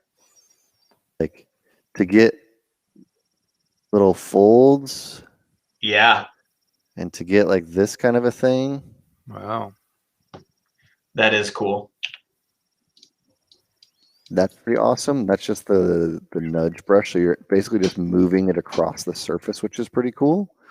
And then the other ones that I had used was the slide brush. So it's kind of like you're pulling it. A little harder to use. The pull is good because you're basically like pulling an object rather than like, you can obviously do it without symmetry on. But I think that getting some of those like wrinkles, a really cool feature for that. I really dig it. That is pretty damn cool.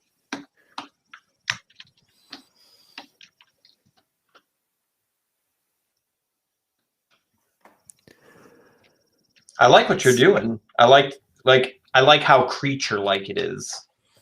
Yeah, when we were talking about leprechauns, for some reason, maybe it was that we were also talking about fantasy and we were also talking about D&D, but it was probably that I went sort of like a goblin, like a treasure goblin kind of thing, also very Diablo. So I was like, something that's kind of like, and I wanted you rough, very rough. You were talking about the hook too, so I was like, maybe I'll put like these 2 rows of teeth in here, and I'll figure out how that will work later. But something kind of like that. When do you start blocking in the body? Because you're working on a bust now. Like, when do you start? So it depends. Like, if I'm doing a project that is like at the very beginning, right? Like if it's like we are just starting this and we have no idea what we're going to do, I tend to start with a head first to get an idea of what the character is. And then once some questions have kind of been answered, then I jump forward into doing that. Now, certain times you don't have the time for that, right? And so that way I just try to kind of get in from the beginning as well and kind of try to pull it all together. That's maybe where I would start with like Photoshop first.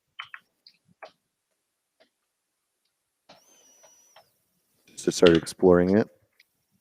Yeah. Because even like, to be honest, like right here, I do feel I'm going to take this into, because like I am by no means fast. It's one thing I never try to, I take my time.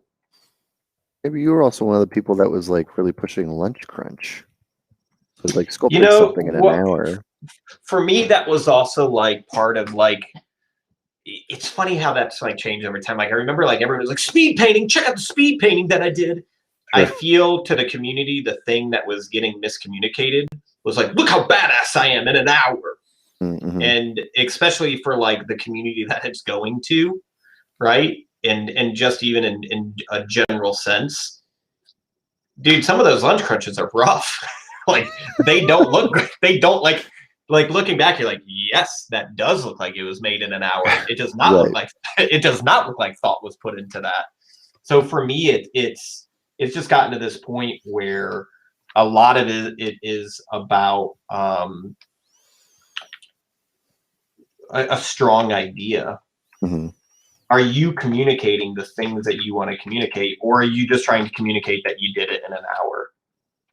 That's an interesting point. Yeah. Like, what's the point of it? I mean, there's no point. I mean, it's supposed to be about having fun, not about how fast something took. You know, that's the weird thing that's going on with this whole NFT thing. Is it seems like somewhere somebody communicated the idea that it has to be made in like 3 hours or less, just because people's everydays, and it's like, you go to those NFT sites, and it's like so much of the stuff there is like looks like it was made in 30 minutes. It's like, why? Mm-hmm. Yeah. Like, what are you trying to prove? Yeah, I don't know how I feel about the whole thing. Like I was talking to Josh about it earlier, and like I'm all about artists getting paid. Me too. I think it's all about that. Yeah, I think it's awesome that some artists are making a lot of money. But it's weird. It's super. It makes me feel so old. Because I'm just like, so do you send me a JPEG in the mail? Or like, can I take this to Kinko's and get it printed? Well, you both. I guess you could, but then I'm into it, Josh. Yeah, you like it. I don't know why my old man just turned into like a very polite backwoods biscuit farmer.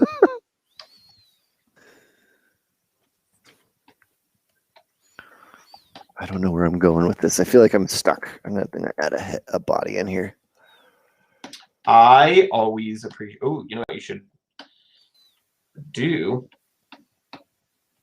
Ask a friend. Oh, okay.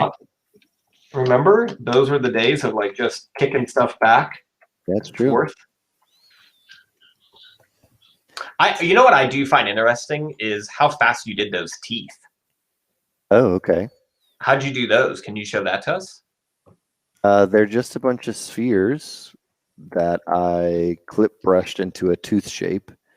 Okay. And then I used, when you're moving around something like Alex is moving around something like a tooth now, if you are using the transpose line while you drag, while you begin to move it, if you hold down Control, it will duplicate the tooth. Nice. You don't have to go into the duplicate panel. So like, I guess if we'll use this tongue as an example. We'll pretend that this is a tooth. It's tooth shaped. So I can take this and just hold down Control and then middle click this thing and it makes another one.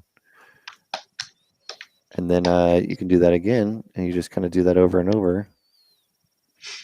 You get teeth. You were always very good at like the perfect blend of like technical, but also just like, hey, just try this. Different, just try it.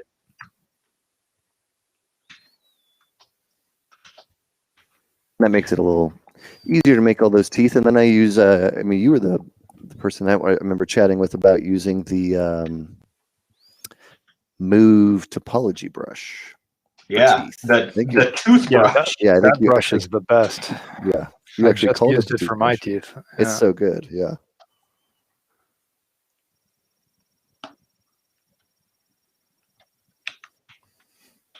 It's like really good for that. Like, kind of I've got to give credit. I think Ian showed me that. I think so. I'm not going to pretend like. Well, you know what? Too bad, Ian. I'm taking it.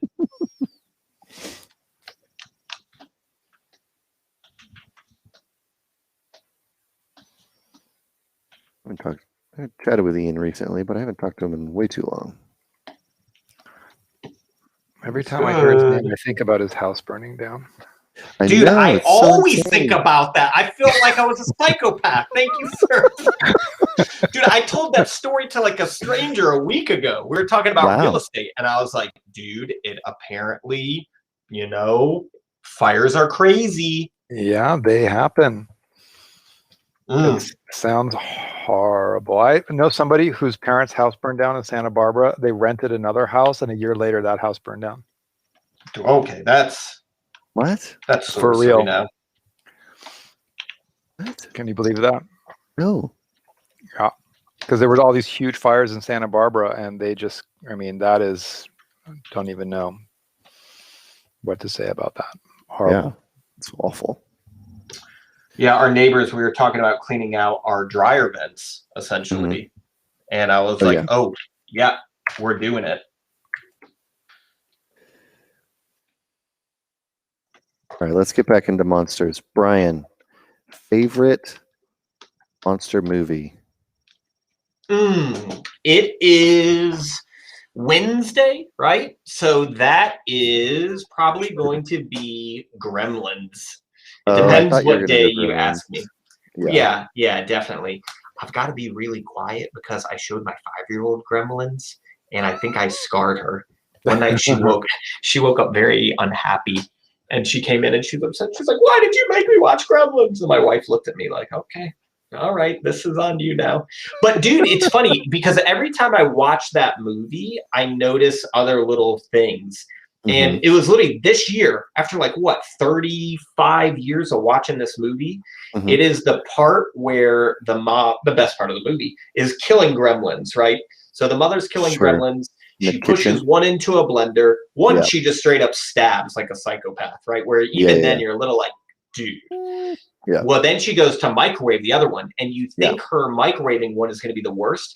If you look in the background, the one that is stabbed, he is still alive. I never noticed that. He's literally like on the back, like, like slowly dying. Well, at least the other one that microwaved, it was at least a 15-second ordeal. While the other guy, like, he could still be struggling to this day. I don't know.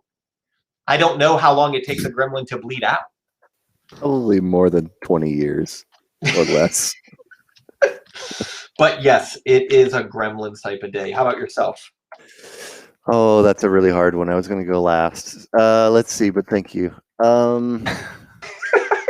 Thank you for this curse you put upon me. The curveball.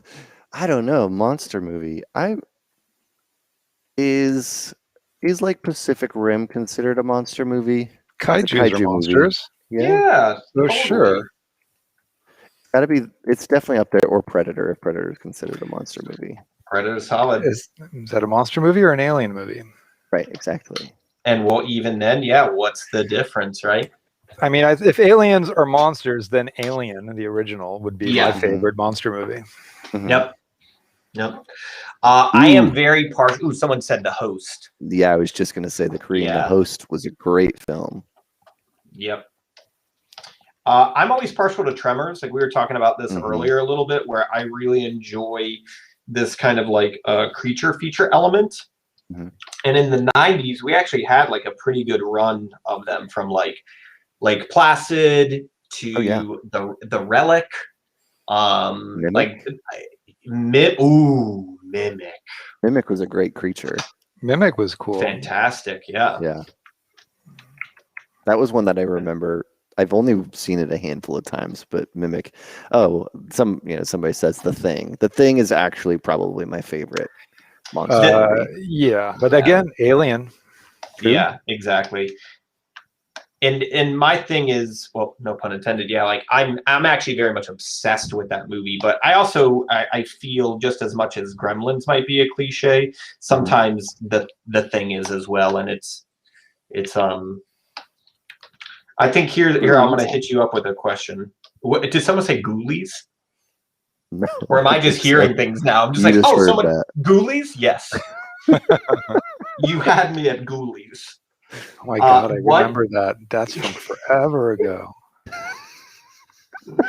Wow, that is full on like random Saturday night rentals at Blockbuster. Yeah. Like, what is this? My job is done here, guys. Yeah. Jeepers Creepers was very cool. someone in chat said Jeepers Creepers, and I remember that's when my wife and I actually started dating. Jeepers Creepers was in movie theaters, and I remember like we were just starting to hang out. She comes back and she was like, "Hey, there's this movie Jeepers Creepers. You might like it." And I watched it, and I was like, "Yes, I do like this. I do like this. Thank you. I think I love you now." Oh, it's Kurt Russell's 70th birthday today. Wow, today. Big Trouble. Oh, Big Trouble, The Thing. So it's funny you talk about Big Trouble. One of my favorite artists is a makeup effects artist who had a big run in the 80s and 90s. His name is Steve Johnson. And Steve Johnson from Edge Effects? Yeah. I am sitting in his house right now. What? Yeah. I bought this house from Steve Johnson. Dude, Alex, like your street cred gets like stronger and stronger every time. How crazy is that, huh? Dude, that is amazing. That fills all those stories then.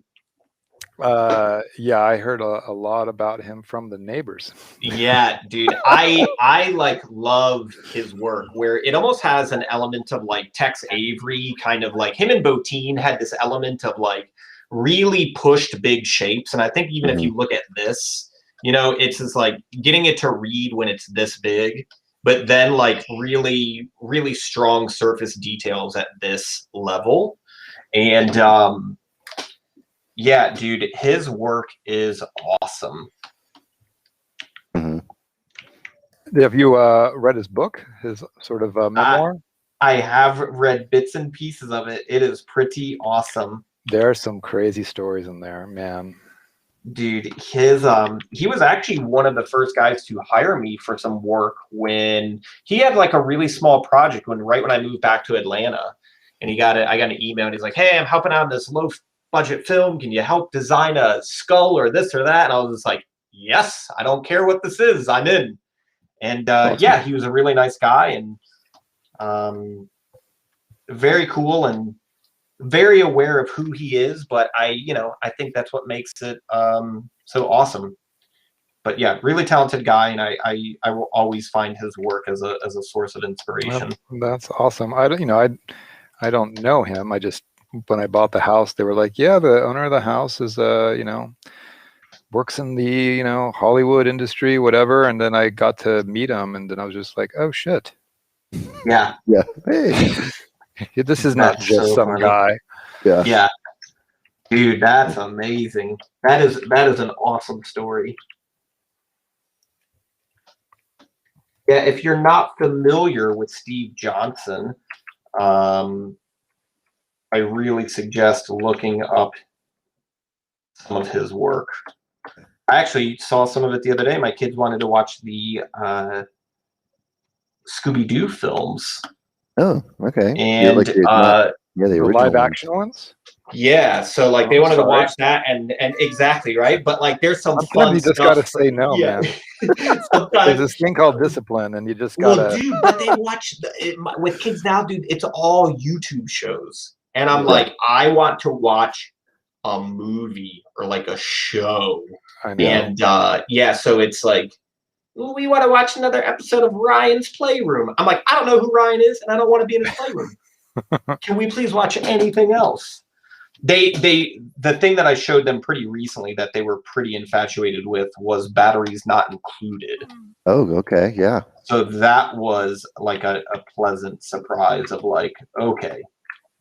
Isn't that like a bunch of little flying robot aliens? Even then, before you get to that, it's a bunch of old people dealing with a housing crisis. Oh, hey, that Cocoon. That just made me think of Cocoon. Yep. It has very similar Cocoon vibes.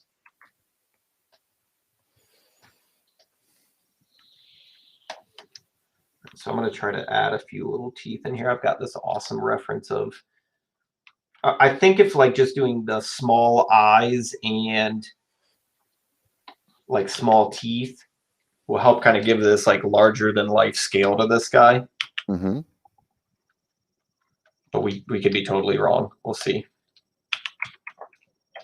I got to be honest. I think a lot of times too, when I do like just a head, it is like with my schedule, the most realistic thing to do. And coming from like the way this all started, you know, I was making rubber monsters in my mom's garage. You know, so you would make a latex mask, and you would. The thing that I found so intriguing about ZBrush when I first got started with it was like it just felt like sculpting, and I could essentially just make, you know, little monster heads, and that's why I'm, you know, it's kind of like what you were saying the other day, where you're like, I'm pretty sure you should get into 3D printing a little bit, and I've always done it for I've always done it for other clients. But not being that technical, it's always concerned me. Like, again, like, am I going to get this thing and then not know how to use it? It's like, you can figure it out. We'll get there.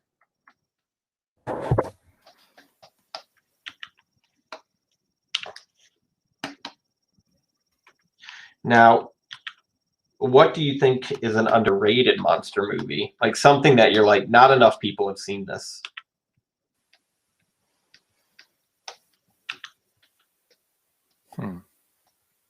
And like you would really suggest it. Okay.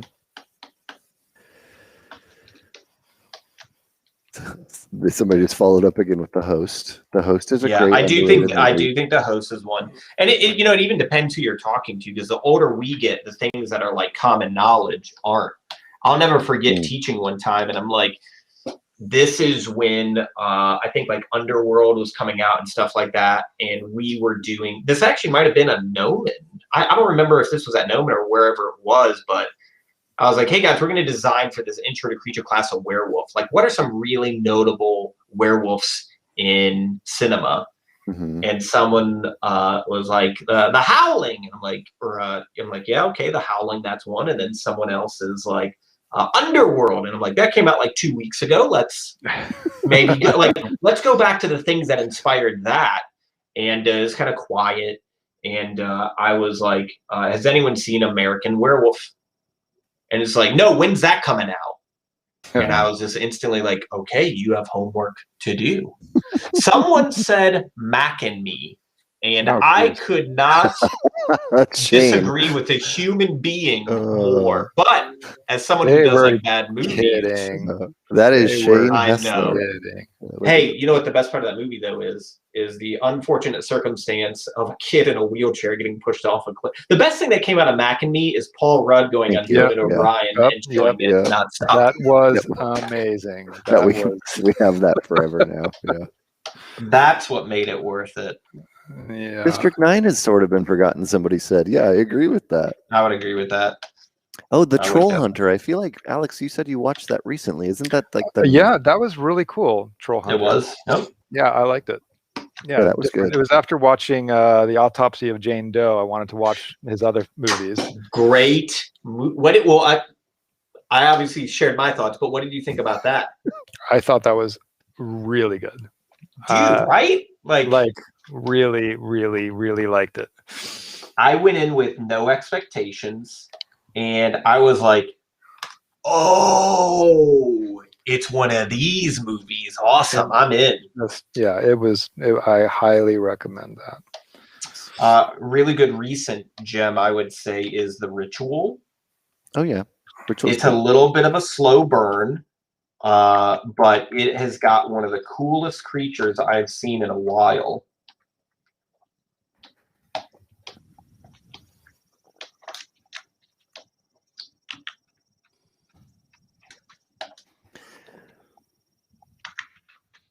I'm trying to think of like a gym that I can't like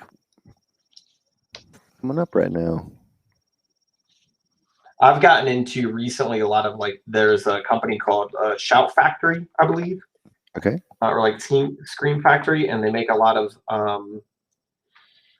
Blu-rays, and it was Carpenter's birthday recently, so they did a lot of these, like a sale on some of his films, and they make some cool stuff, like The Fog is, I think, a movie that a lot of people forget about with his. It's not really, I wouldn't call it a creature film, but just as far as like a super cool atmospheric film, it's got a cool vibe. I agree. Yeah. Yeah. I never appreciated it when I was younger because I was always just like, "Where's the killer? Where's the guy I want to see?"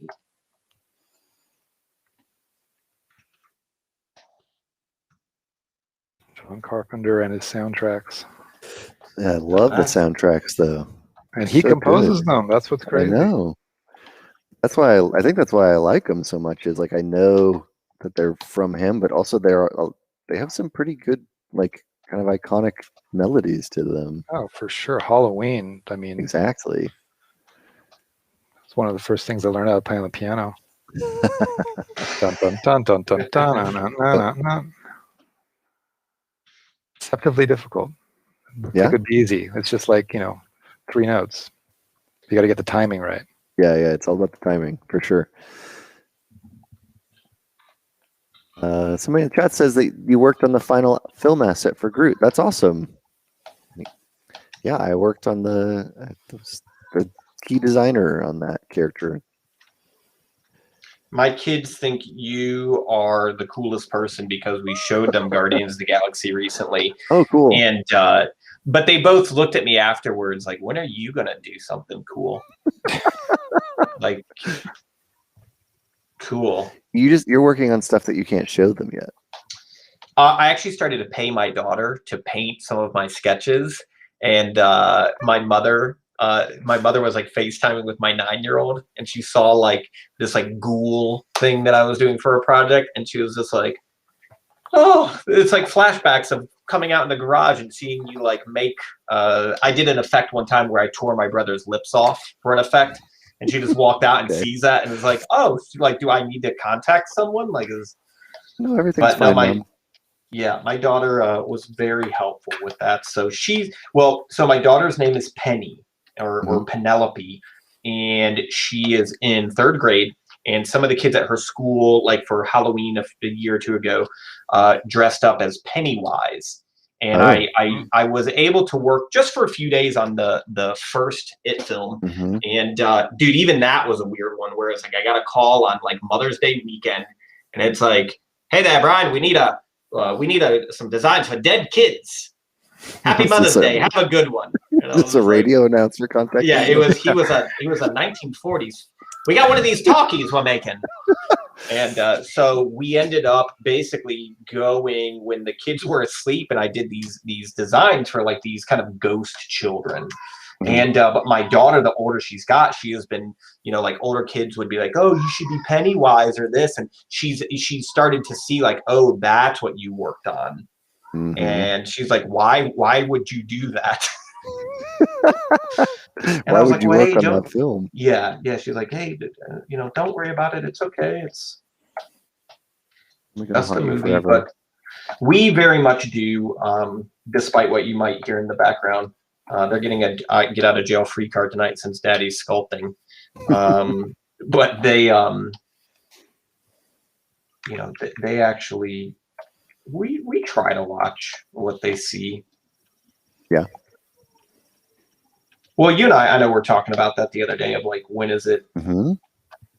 What's a good age to let them see certain things? To, like, introduce certain things to them. I'm like, I feel like I was definitely scarred as a child several times from watching something that I shouldn't have watched. Me too. The Exorcist messed me up when I was like 9. Yeah. I watched that at 9. For some reason, I had this vivid memory, which I never could figure out. It seriously took me, I think, 28 years to figure out what this movie was that I had watched when I was a kid, because it clearly wasn't a top-notch movie and it wasn't on everywhere. But I remembered this scene where I was in a hotel with my dad and he was watching a movie, and all of a sudden a carriage, like these people are fighting, and this carriage rolls over this. This person fights and one person falls down, and the carriage rolls over and decapitates this person, and their head like rolls in front of the frame. And for some reason, that image, like, I could never, like, I had many nightmares of it, like, growing up, because like it was just freaked me out, and I could never find the movie, and I always thought it was like some thing. Like, did it really exist? Yeah, I randomly went on a Highlander marathon, and I think it was from Highlander 3, a movie that I would have never seen, that I probably shouldn't have seen. But all of a sudden I was like, wait a second. Highlander 3. I never saw Highlander 3. I think 2 was enough. What was the one where it was in the future in like kind of space? Was that 2? It might have been in 2. But regardless, I was like, I don't think I should have seen that. But yeah, like, and especially like as a parent now, you're like, I question my parents' decision-making skills. This is an interesting thing, though. And it's so funny to hear you say that, because I've never heard you say that story. But did I ever tell you the story about like my first memory in life? Like the thing that I always, it's basically the thing that I can go back to.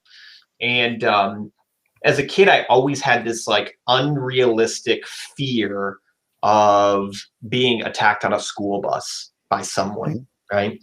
And being like isolated in this school bus.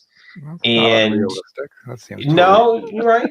But there was like something fantastical about it, right? Like I remember there was like these really vivid colors, and it was sitting in the back, and this man approaching me. And when I was, I would say maybe like early teens, maybe like 12 to 13 or something like that, right? I started going through Blockbuster and renting every movie in the horror and sci-fi section. I'd go in every few days, get one and go to the next, get one, go to the next, get one, go to the next. And a lot of that stuff just started to blur together. But then other things, that's like the first time I saw Evil Dead, and was like, oh, like these are life-changing things that I'm being exposed to here, right? Evil Dead 2 is amazing. It's awesome, right? And it really kind of shaped and warped and changed your young mind. And so I ended up getting to Nightmare on Elm Street 2. And Nightmare on Elm Street 2 opens with kids getting on a school bus, and the school bus driver ends up being Freddy Krueger, and he drives them out into this cornfield, and then the field goes away, and they're like on this weird pinnacle over like this pits of hell. And I like had this like weird like emotional like, oh, it's coming back to me. Yeah, I was like, this is what I remember first in life. Yep. And my dad, who was pretty supportive of like me getting into horror and things like that, he was like, oh yeah, you saw that thing when you were like 3 years old. I was like, what? He was like, yeah, we were at your Uncle Brian's, my dad's best friend, the guy that I was named after. They put me to bed after a night of hanging out. And I woke up when they were going to watch a scary movie, and I was behind them, and they didn't know it. And when that scene happened, that's the worst. I was just like, ah! And then they're like, ah! And then it was just like a room of like 3 individuals screaming at each other as Freddy Krueger was doing his thing. And it was very interesting to me, like how those moments do kind of shape you a little bit, right? Sure. Psychological scarring is really yeah, exactly.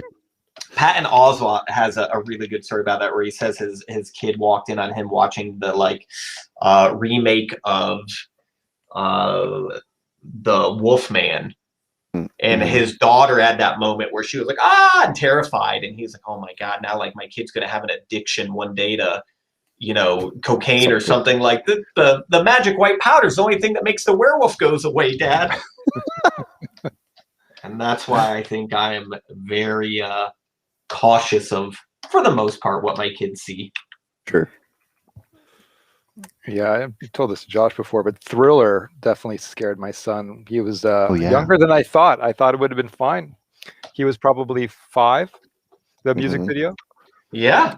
And when the moon comes out and he transforms and turns his head and his eyes are all yellow, Griffin just flipped out. Too much. Uh-oh. And he still gives me shit about it. And that's over 10 years ago. I love that. So funny.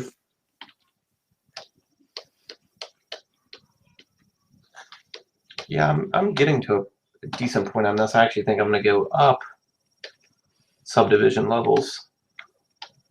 Maybe start to refine it a little bit, and then maybe paint over it a little bit more. What time we got? Yeah. Like an hour, a little under. Yeah.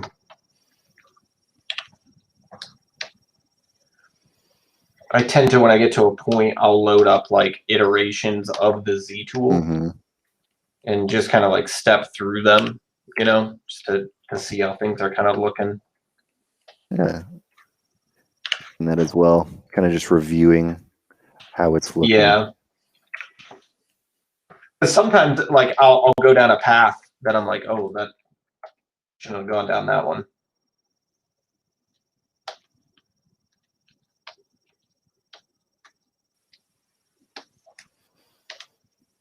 Matthew Griffiths just got accepted to Gnomon. See you gents this fall. Congrats. Nice. That's awesome. Welcome. Congratulations. Cool. You will enjoy it. Yes, absolutely. I often tell my oldest as she starts to get a little into this, you'll go to Gnomon. There you go.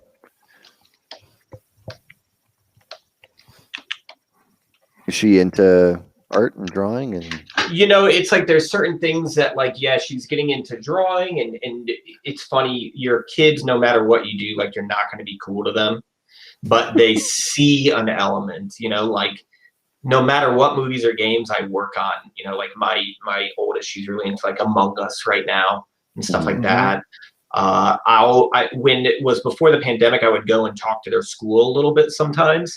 And it's so funny how like teachers would be like, it's like the beginning of Ghostbusters 2 when they're like, the Ghostbusters are here. And they're like, we want He-Man.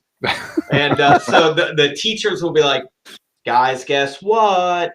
Brian's worked on video games. And I'm just like, yay! Hey guys, I worked on a video game about a killer shark. I worked on a mediocre version of God of War Ascension. Still a fun process, but definitely not the big one. You know, I've worked on these games. And they're like, oh, excuse me, Mr. Bryan. Yes, son. What can I do for you? You work on Fortnite? No, I didn't. I did not work on Fortnite. And they're just like, call us when you get your life together. Yeah, like they're just like, oh my God, bring the janitor back in here. That guy was more interesting. That's interesting. But my youngest, or my oldest, excuse me, yeah, she's definitely starting to. I think the thing that I do enjoy, and I was lucky enough, like my mother was an art director, and the thing that I liked there is like she gave me my first jobs where, you know, it was like designing aliens for like, she worked for a lot of arts and crafts companies. So I would design like aliens for like notary stamps and things like that, or I would design like paint by numbers. And it was just like, oh, there's a really cool way to make a living, right? And I also owe a lot to just like, who doesn't? This sounds kind of cliche, but Rick Baker, who is a very famous artist. I remember seeing like my first ever like behind the scenes feature one time, and it was like on Harry and the Hendersons, and it was like, oh, like that, not only is that not real, but there is like a team of people that their job is to, because for me, Harry and the Hendersons, it wasn't just like a guy in makeup like the Wolfman or Frankenstein. Like it was like this character, it was like this thing, right? And there was like this awesome team of people that made it. And that's when, like, when I was in school and when I was younger and even getting ready to move out to California, like my goal was to like work at Rick Baker's or go work at like XFX, like Steve's shop. And I think I'm like 10 years too late, you know, because like when it was a month before I moved out to LA is when Stan Winston passed away. And I have been fortunate to where like I've worked with Legacy and I've worked with ADI and I've worked with some of these shops, but like the type of work they do now is pretty different.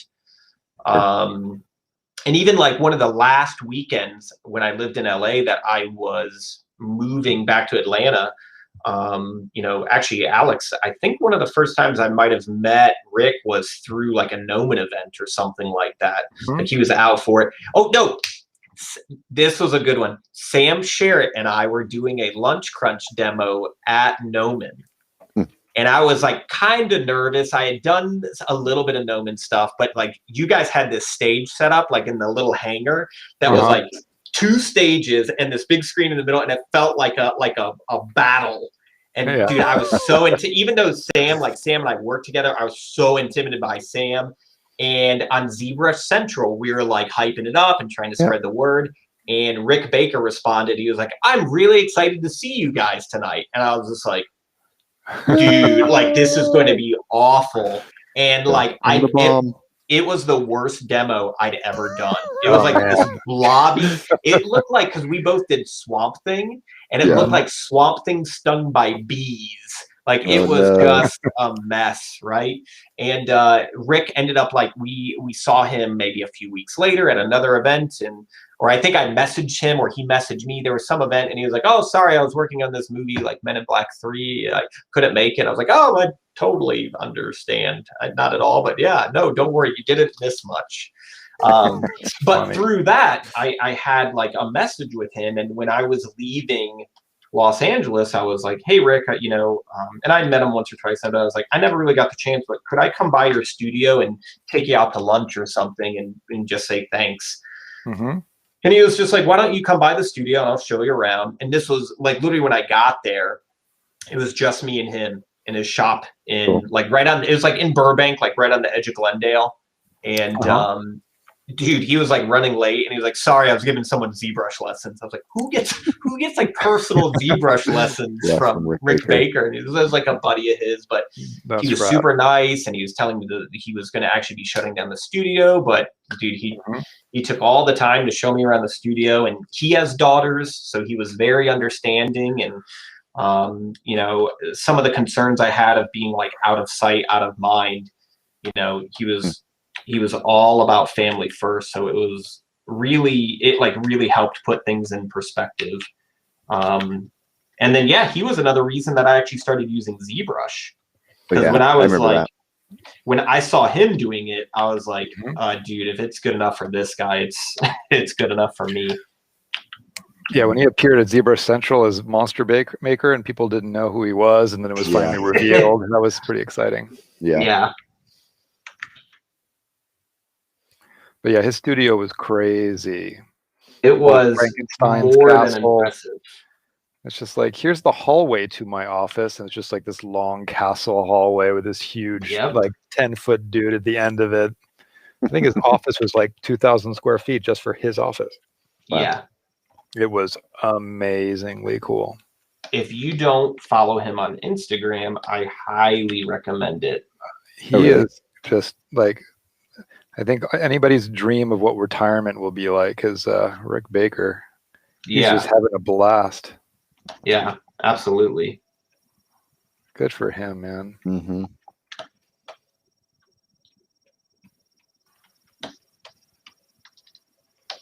Right, so I'm going to take this now and I'm going to subdivide this guy.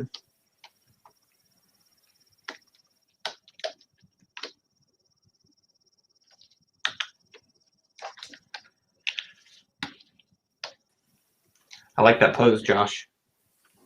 A little creeping. Awesome. Hey, y'all, don't mind me. I was just sitting up here staring at y'all playing basketball.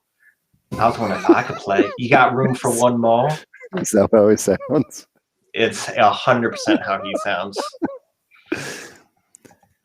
Imagine he doesn't wear pants at all. Oh, no, definitely not. I imagine it very small, though. Like, probably, you know.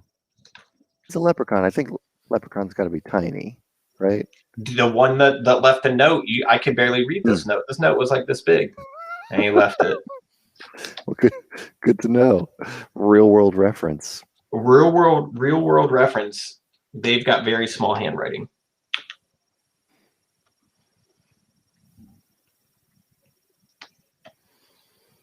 Was it in cursive? No, the hand's too small for cursive. Okay.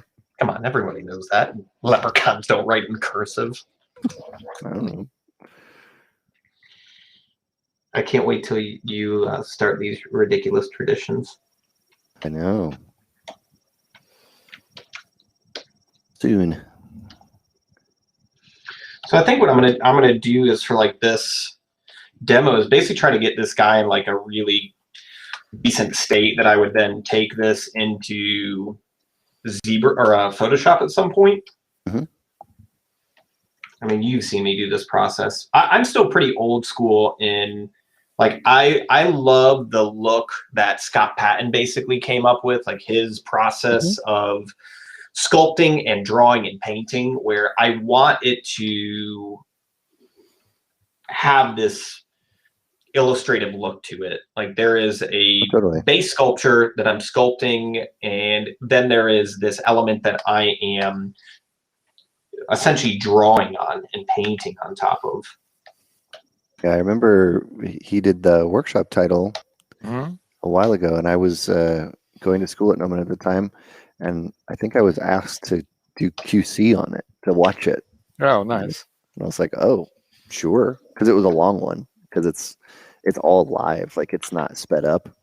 No, but even then, like he was still so fast that you're like, oh yeah, it was still only like 20 hours to complete everything. You're like, oh, this is fantastic. Like, so I remember watching it and being like, this is amazing, and then ended up working there. That's awesome. Yeah, I just got some of those little life casts that he's been selling. Those are cool. They're really like, awesome. There's like 6 of them or 3 of them? There are, I'm looking at them, 1, 4, there's 9 of them. So it's, Bella Lugosi and what's his name? I'm going to blank on all the names, so I'm not going to try. But it's basically all the classic horror film actors. Yeah, Karloff, I think, is one. Yes. But they're great. Awesome. I mean, I got the small ones that are only like 1.5 inches tall, but he sells bigger ones that I think are like 3 inches tall, and I think they're all from scans. Yeah. I think he scanned them and then shrunk them and then print them. They're so cool. And they were surprisingly affordable. Mm-hmm.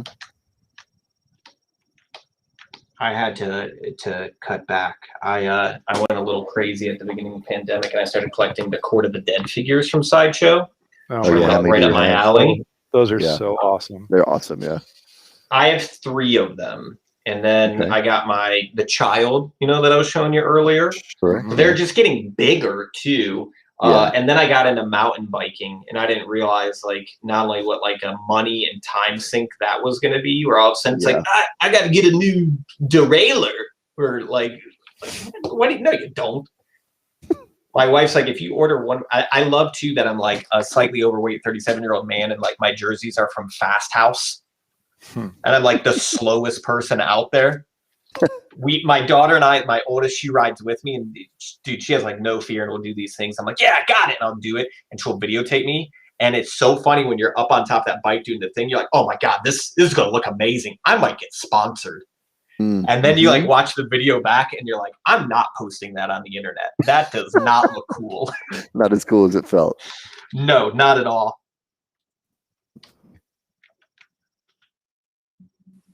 Yeah, Dee and I were trying to learn how to jump stuff. And I remember we were practicing this little jump, and I was like, oh my god, dude, that felt amazing. And I had it on GoPro, and I came back home to my wife. I was like, you got to see this. You got to see this. Like, I full on, the wheels are off the ground. Get ready. X Games 1999, here we come. And dude, we showed her the video, and dude, the bike's like, she's like, what happened? Did I miss it? I don't blink. Don't blink. Here it is. Here it is. I think she would probably prefer me to maybe get back into the collectibles if I don't kill myself. You got injured recently, you were telling me about too. Okay. It was so funny. So like, I don't know if you can see it, but I have like a decent like little scar here where, I just ate it. And I crashed in front of a group of Boy Scouts of all things. So I basically fell on the ground, and I punched a decent sized hole. It looked like I was trying to put like a cargo pocket on my elbow. And it wasn't really that painful. Like your adrenaline's kind of going, but you look down and like you got this big hole in your arm. And dude, those Boy Scouts were like, oh, gee whiz, mister, are you okay? And I was like, dude, my wife's going to kill me. They're like, that looks pretty bad. This kid was trying to take like this like little butterfly Band-Aid and put it over it, and blood's just pouring out. And I was like, you know what? Don't worry about it. We're good. We're fine. We're okay. It has been helpful, like when, in all honesty, to kind of tie it into what we're doing. Some people have been like, hey, what do you do about like balance, right? For me, mountain biking has been, it's like what you were saying, like I'm on this thing all the time, whether I'm directing or doing freelance or teaching. When I go out on that bike, it's something that I'm awful at and I want to get better at it, right? Mm-hmm. And it's something very different from what I am doing right now. So it's really, really, really rewarding to kind of step away and do something just slightly different. Right. I don't know if you feel this way, but like when you first start your career, you have these like steps that you're going up, and each step is like vastly rewarding, right? But then like later in your industry, the space between those steps gets like longer and wider, and feeling that achievement. I've noticed like moving into management and directing that I get that sensation more now. So it's instead of like going from like, wow, I really learned how to sculpt a hand, or I learned how to sculpt this or render this. Now, like, hey, I'm learning how to communicate to programmers and engineers. I haven't yet. I'm learning. But you know, like those are steps that have that same kind of sense of reward to them. Right. Yeah, that makes sense. You're kind of leveling up in different ways. Yeah. But yeah, I mean, those days, those early days, and that chase, I think too, still to this day, like if you're messing with something new, it is so rewarding. Yeah. Yeah, both of you guys made the jump to supervising. A lot of artists don't like doing that, but it seems like both of you guys have enjoyed that transition. I feel like some of that comes with teaching. I don't know if you feel that same way, Josh. I agree, actually. Yeah, I was going to say very similar thoughts. I think just the kind of the satisfaction of teaching is, you know, watching somebody else have that click, like that they learn, that sort of like you were talking about, Brian, like that advancement. Yeah. Doing that yourself is great, but if you can teach somebody else, or when you're teaching and you watch somebody else have that moment, that's a really rewarding like feeling. Yeah, and I think absolutely. that is very similar to me to leading a team or supervising or management, where it's whether it's a project or whether it's a, you know, whatever it is, like there's just that sort of similar train of thought is exactly what it feels like to me. Yeah, you get to this point where it's like I don't ever want to be like, move, I can do it.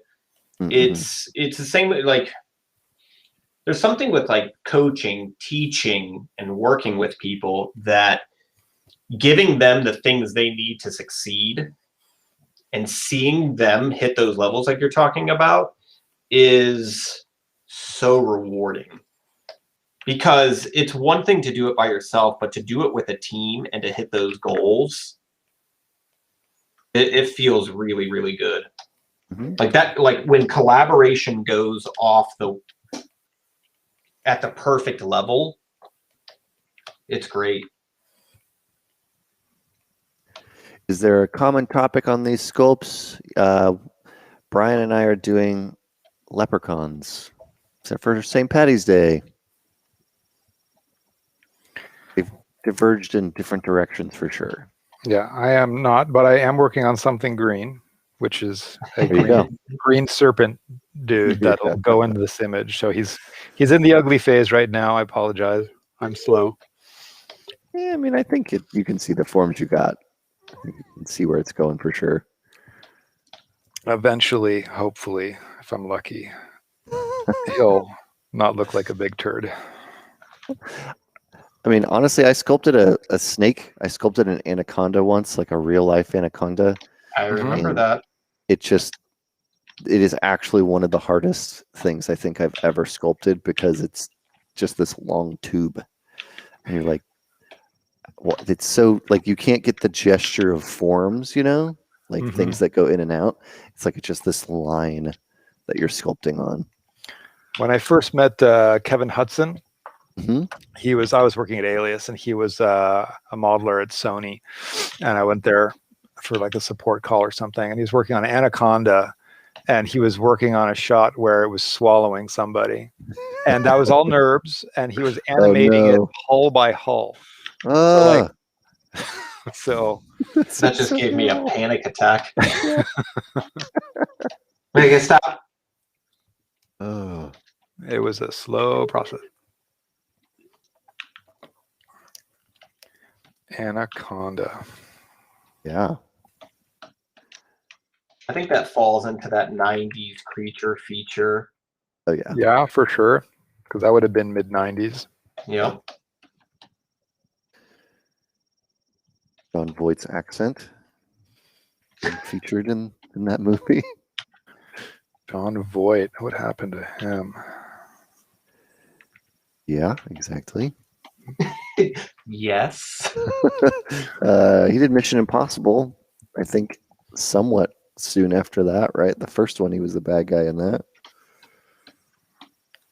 And then I think he got stuck. Yeah.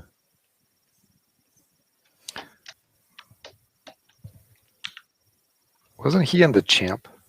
Remember that boxing movie with a kid? Champ? The Champ. I think it was Jon Voight and Ricky Schroeder. Ooh, now you're. I didn't know about that one. The good stuff. who also has gotten a little weird. So maybe that movie caused it. There's a common thread here. Owen Wilson. Oh, wow. I like that that's now the Owen Wilson impression. Wow. Wow. Poor guy has such a film log, and he says, really? That? Wow.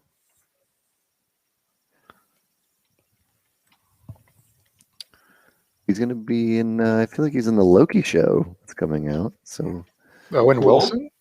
Yep. Really? I like how that's the thing that got Alex the most. Like, wait a second. I can passively listen to this conversation, but now I have to engage. Now I'm calling BS on this. Yeah. Yeah, he's going to be in that show. Well, I'm fine with him. Wedding Crashers was hilarious. Oh, yeah, that was one of the best. I was just like walking down Vermont with a friend when that came out, and that was playing in a theater, and we were just yeah, let's just walk in and just randomly see a movie, not expecting anything. And man, the movie was funny. I'll pull over some of my reference here. We watched it somewhat recently. It was so good.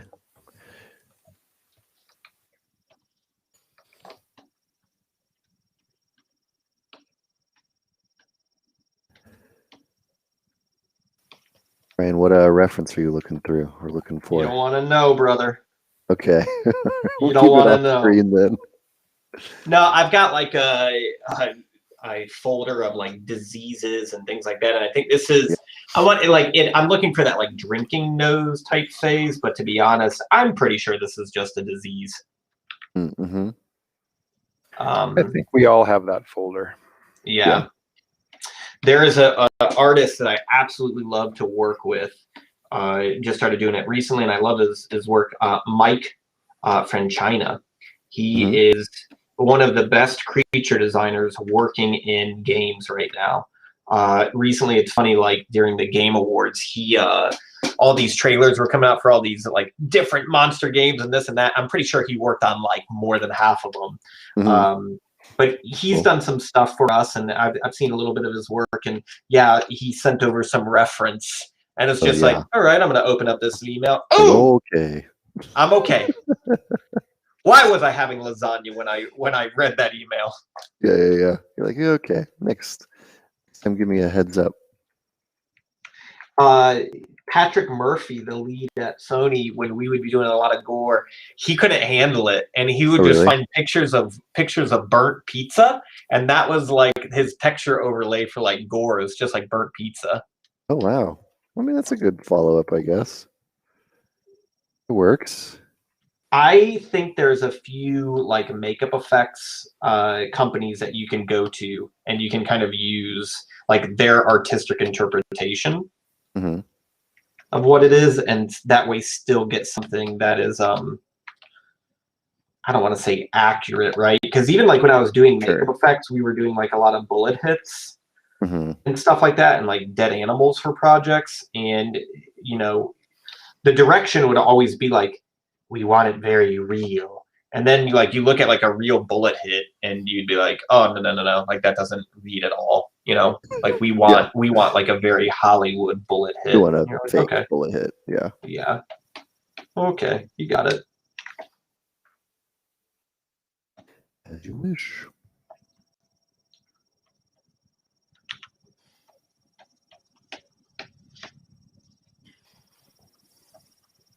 I'm telling you, these cloth brushes. Those are the ones for you? Yeah, they're so good for adding just like these little bits of detail. But it doesn't have to be super high frequency detail, which is nice because it actually doesn't work at that level.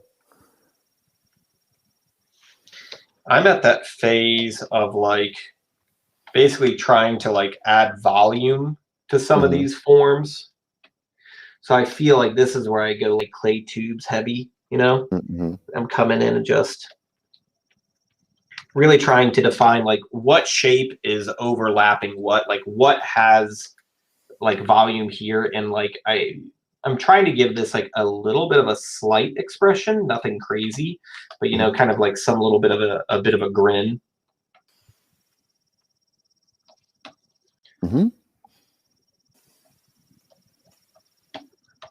And so it's like just really like trying to push things. And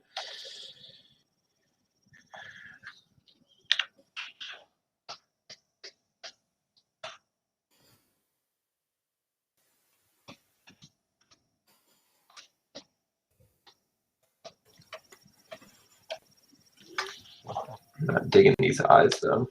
I wonder if they just need to be like little pieces of silver.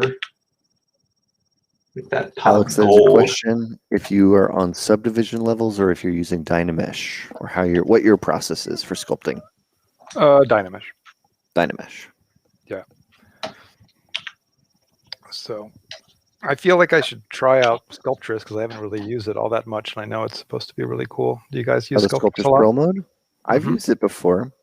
It is. I like it for adding details, like just in the areas you need it. I don't use it necessarily in like the make a crazy shape, but I do like it.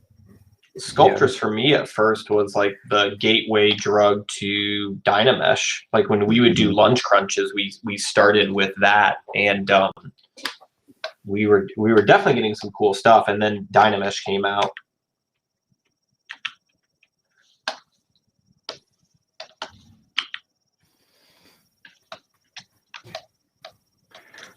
Yeah, Dynamesh is pretty amazing, and Z-Remesher is even more amazing. Yeah, that's the one that I use quite a bit more now. I mean, I'll use Dynamesh to get to a Z-Remesh state, basically. I mean, the amount of time that's saved is just mind-boggling. Oh, it's insane. Yeah. I still like, one of my favorite is curved tubes. Oh yeah. Like even right here, like that's how I did the eyebrows, and you know, like for here right now, I think I want to do reference.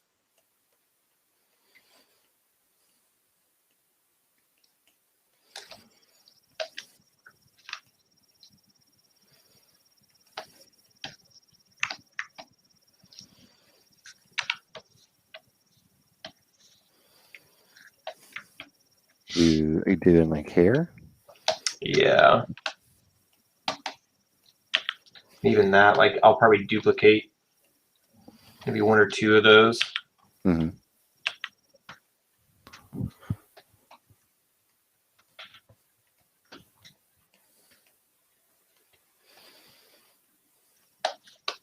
still a fan of the transpose lines, like being able to use that to kind of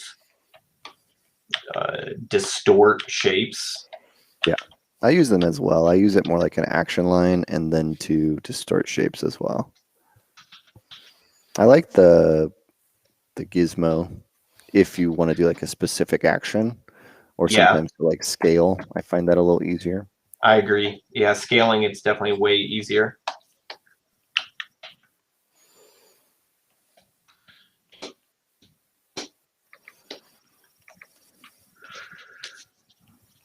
Josh, I think you've got some questions about 3D printers. I do. All right, looks like you're looking into several. It is a Mono X behind me. You are correct. You're curious if I had the choice between a mid-size 4K printer, would you pick between any of the following? Oh, that's a good question. I don't have a ton of experience with all of those. I went with the Anycubic just because it's pretty well known. Even though all the ones you're talking about are pretty well known. I think the reason that I liked the Mono was because I don't know, I actually don't know what the tech of those are. I assume if they're 4K, they're all 4K screens, but the Mono being a black and white screen, meaning mono, it can cure faster, and they say that the black and white screens last longer. So that was part of why that one, I went with that one. But good question. All same size and mono screens. Yeah, that's interesting. I mean, I would just do reviews or search reviews and see which ones are getting, the most usage. Or have another thing that you can look around for is what ones have the best online communities. The best support around them. That's really good feedback there. We got one question that's popped up twice. Interesting one. Why is it so hard to get work as a mediocre artist? It's a hard question to answer. I think I would have to disagree with you. I've done pretty good as a mediocre. I think it's you're working against professionals. If you want to getting work up to a professional level is kind of the challenge there. Yeah, I mean that's I don't know if that was even a serious question. Popped up twice. What do you guys, just to maybe, if it is slightly serious, and I'm curious, Alex, especially with you, what are your thoughts on being specialized? Like the difference between being a generalist and specializing? I'm sure you guys get that probably a lot on your streams. Well, Gnomon is a generalist program, which is why it's so long. And so I think, being a generalist offers better job security because you can do more than one thing. So I think juniors, people often are like, oh, I want to work at ILM or Disney or, like really big studios that they've heard of. And those places are more likely to have specialists, but they also are places that more likely expect more experience to hire people. So I think for junior positions at smaller to mid-sized studios, it's a lot safer to be a generalist.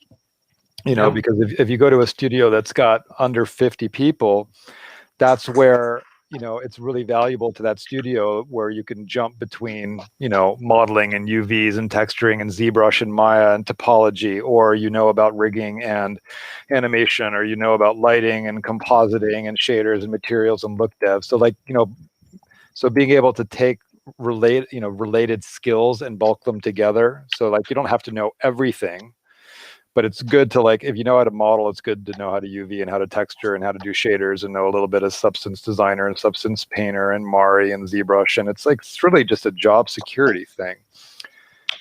Because if you're only a modeler and you're a junior and you don't have much experience and you don't really have a resume, you might get your first gig contract for a month or two, but then what's the next one going to be? But once they're done modeling all their assets and they need them all textured, if you're like, well, I can texture as well and I can UV as well, and actually I know X, Y, or Z, it's just, I think, useful. But as people progress in the industry, then I think a lot of people start to specialize.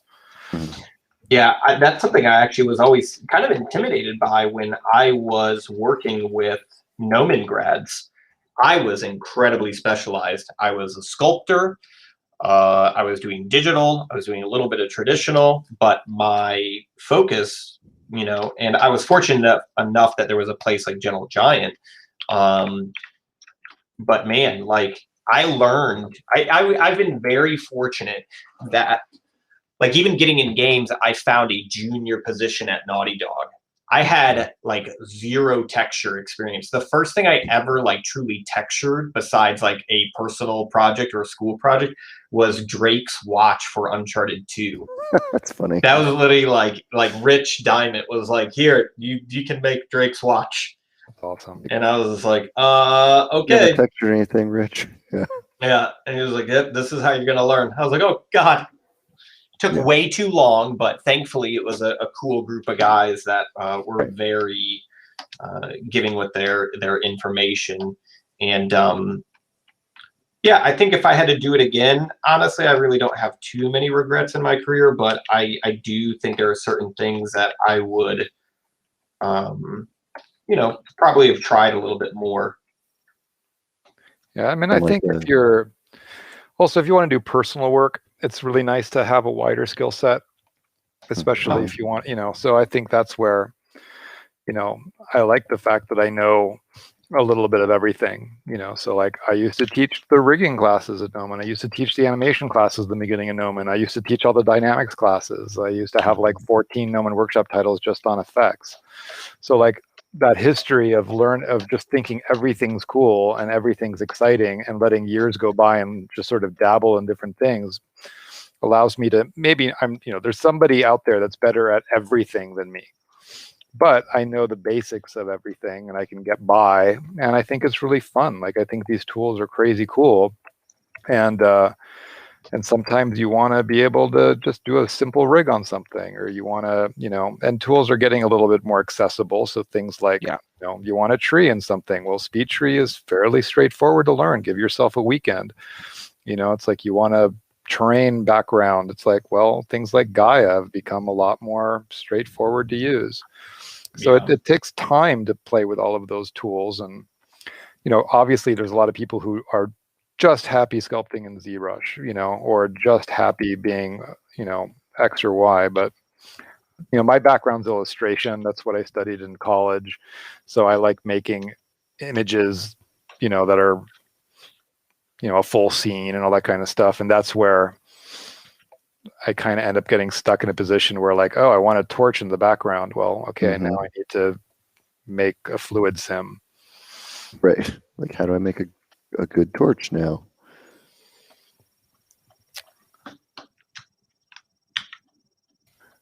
But yeah, the problem of being a generalist sometimes is, yeah, you're, instead of spending all of your time just mastering one thing, you're like get a little bit of a jack of all trades thing going on. Yeah. So I think it's a personality thing too. Like, I know people who love being generalists and have been at commercial houses for years where, you know, it's like quick deadlines and they're jumping from thing to thing and every project requires a different skill set. But I also know people who are at places like Disney or at ILM or Weta and just really love just being a texture artist or just being a modeler. So it's a very personal thing, I think. Yeah, I agree. Somebody was asking, like, if a place like Riot is more generalist or specialist. That's a big company, so that's very likely going to be specialists. Yeah.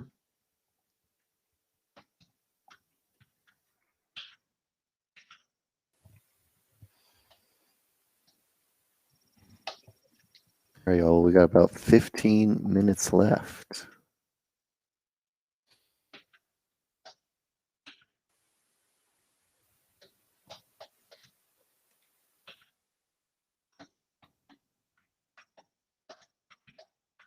Yeah, I think I'm going to turn this guy into a bust. Yeah. Yeah. And do a full kind of little paint up of him. Probably another session.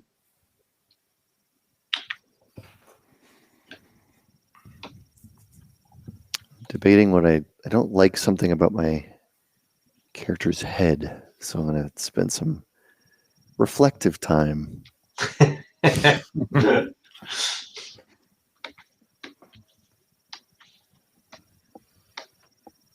Do you use any brushes that are underrated? I use the snake hook brush, which I think is formerly known as a joke, and I think has made a real good turn.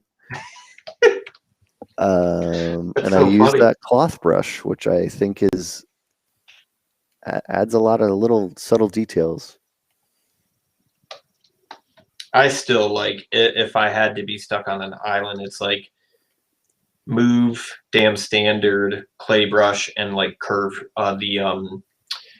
like the insert curve brush, the insert curve tube brush, not curve tubes for sculpting, but like being able to pull. Inflate is another awesome brush as well. Good too. Yeah, I use 6 brushes: move, clay, standard, clay buildup, damn standard, inflate. Those are my default 6.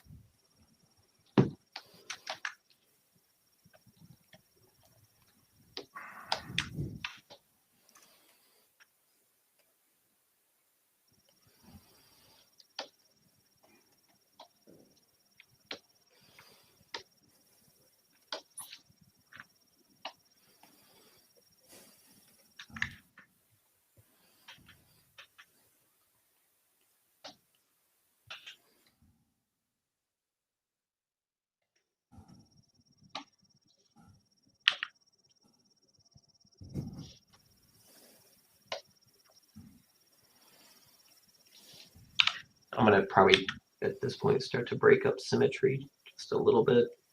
Good question for you. When do you like tend to do that?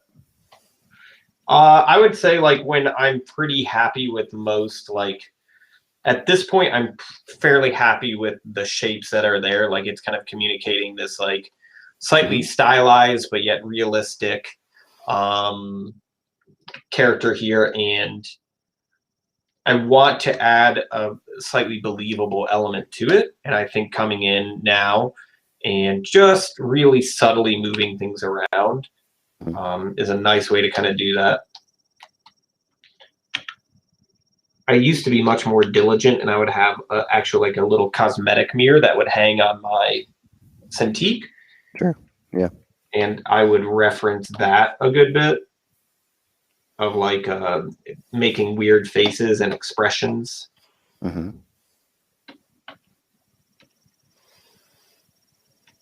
a lot of the animators I've worked with will always have a mirror next to them.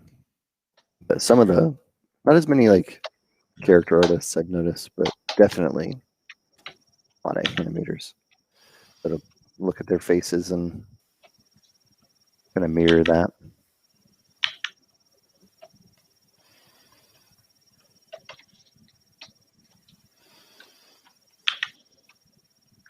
Because now I kind of got to get in here, and another sculpting pass is kind of like little subtle expression wrinkles and like what folds are kind of being compressed there.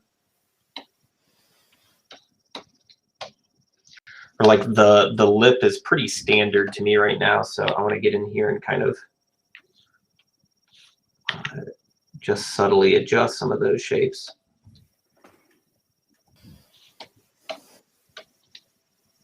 It says the slash brush is probably one of the most underrated brushes. I never really got into using the slash brush though. You never used it. I've never used it. There you go. We'll have to play around with it. Slash brush for days.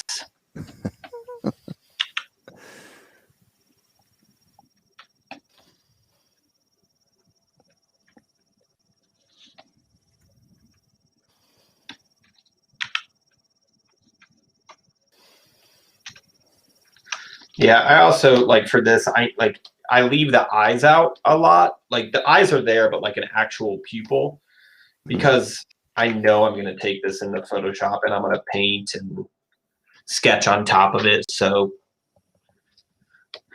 what can I get away with, right? Right. Yeah. Like, and it's kind of like getting to the end result for you, like what you're talking about. Like, how do you get to that end result quick? Yeah. Or to show what's needed for the design process, or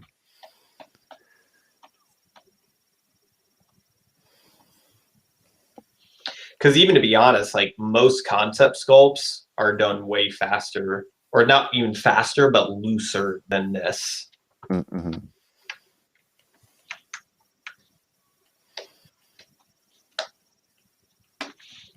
But I really wanted to just think about really big shapes tonight.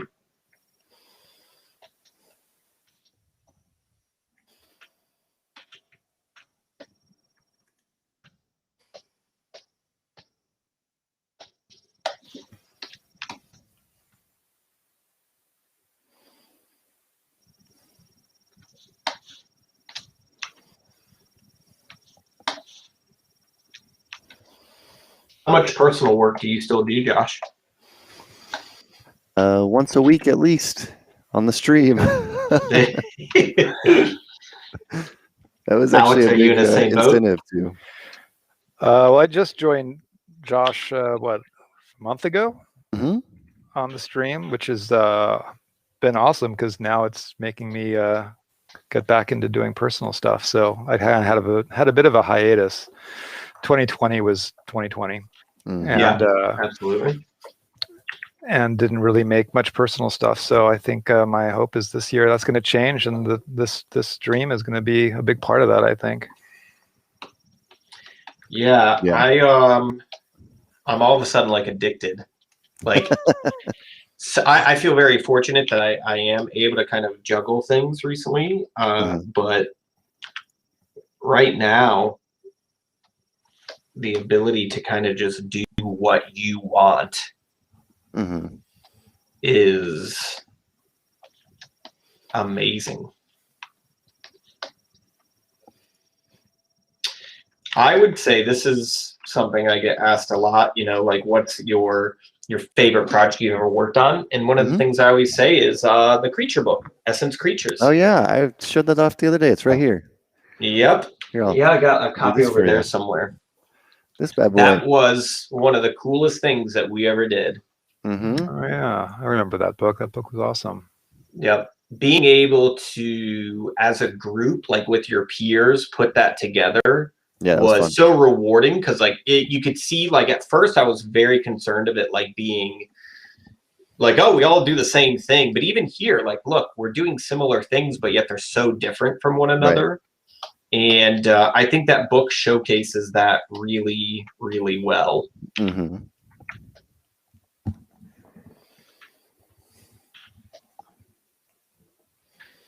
That pug dog, though. You just got a dog, didn't you? Yeah, I had just gotten a French bulldog at the time. Had to make it happen. I still think I still think my favorite creature in the book is Jim's like a butterfly catcher, where it's like essentially like the bubbles thing that would run and pull the bubbles out of it. That is like one of the coolest functions. Yeah. There's some fun ones in there. I liked what we had done. We'd ended up making matrix, which I thought was one of the cool things about that, which was, you know, it had that, what was it? There was environment. There was whether it was prey, predator, apex predator, whether it was a carnivore, herbivore, omnivore, or other. I think there was others in all those. What the environment it lived in. Was it in, you know, the swamp? Was it in Arctic? Was it in space? Was it in, you know, all those, and just kind of basically picking one from each category and then having to use that as your prompts to figure out what you would make. And that was a fun, I think part of it's just a fun experience to go through, but it's a good way to like give yourself a, you know, thing to work off of, you know, but it gives you also a reason to have research rather than just make like a random thing. Like it gives you things to research. There was like context to it. Yeah. It's fun. It was really fun. Dude, talk about some rock stars on that. Yeah, I was looking at the title. Everybody was on it with Ian and Jim and Eris and I can't even remember Martin. Dude, I remember. So at one point, here's like a industry secret. We were going to do a sequel to the book because the first one did pretty well. And I remember contacting Martin Rizard, who was in the first one, and he was like, "Oh, I got some big stuff going on, man. I really can't deviate from it. I was like, oh, okay. But I was like, what's the deal? Like, we had so much fun. Dude, that's like when Star Wars was starting back up. Oh, yeah. And dude, he was doing like Harry Potter films and Star Wars. And you're just like, oh, okay. I gotcha. I get it. I get it now. That's fine, I guess. That's another artist that I feel like you want to talk about, like maybe underrated or unknown. I think he's actually very known. He's probably one of the busiest guys I know, but like young artists getting into the industry, like check out Martin Rizard's work. Like basically a majority of your favorite creatures he's probably been a part of. Very talented, really nice guy. Mm-hmm. It's a fun book.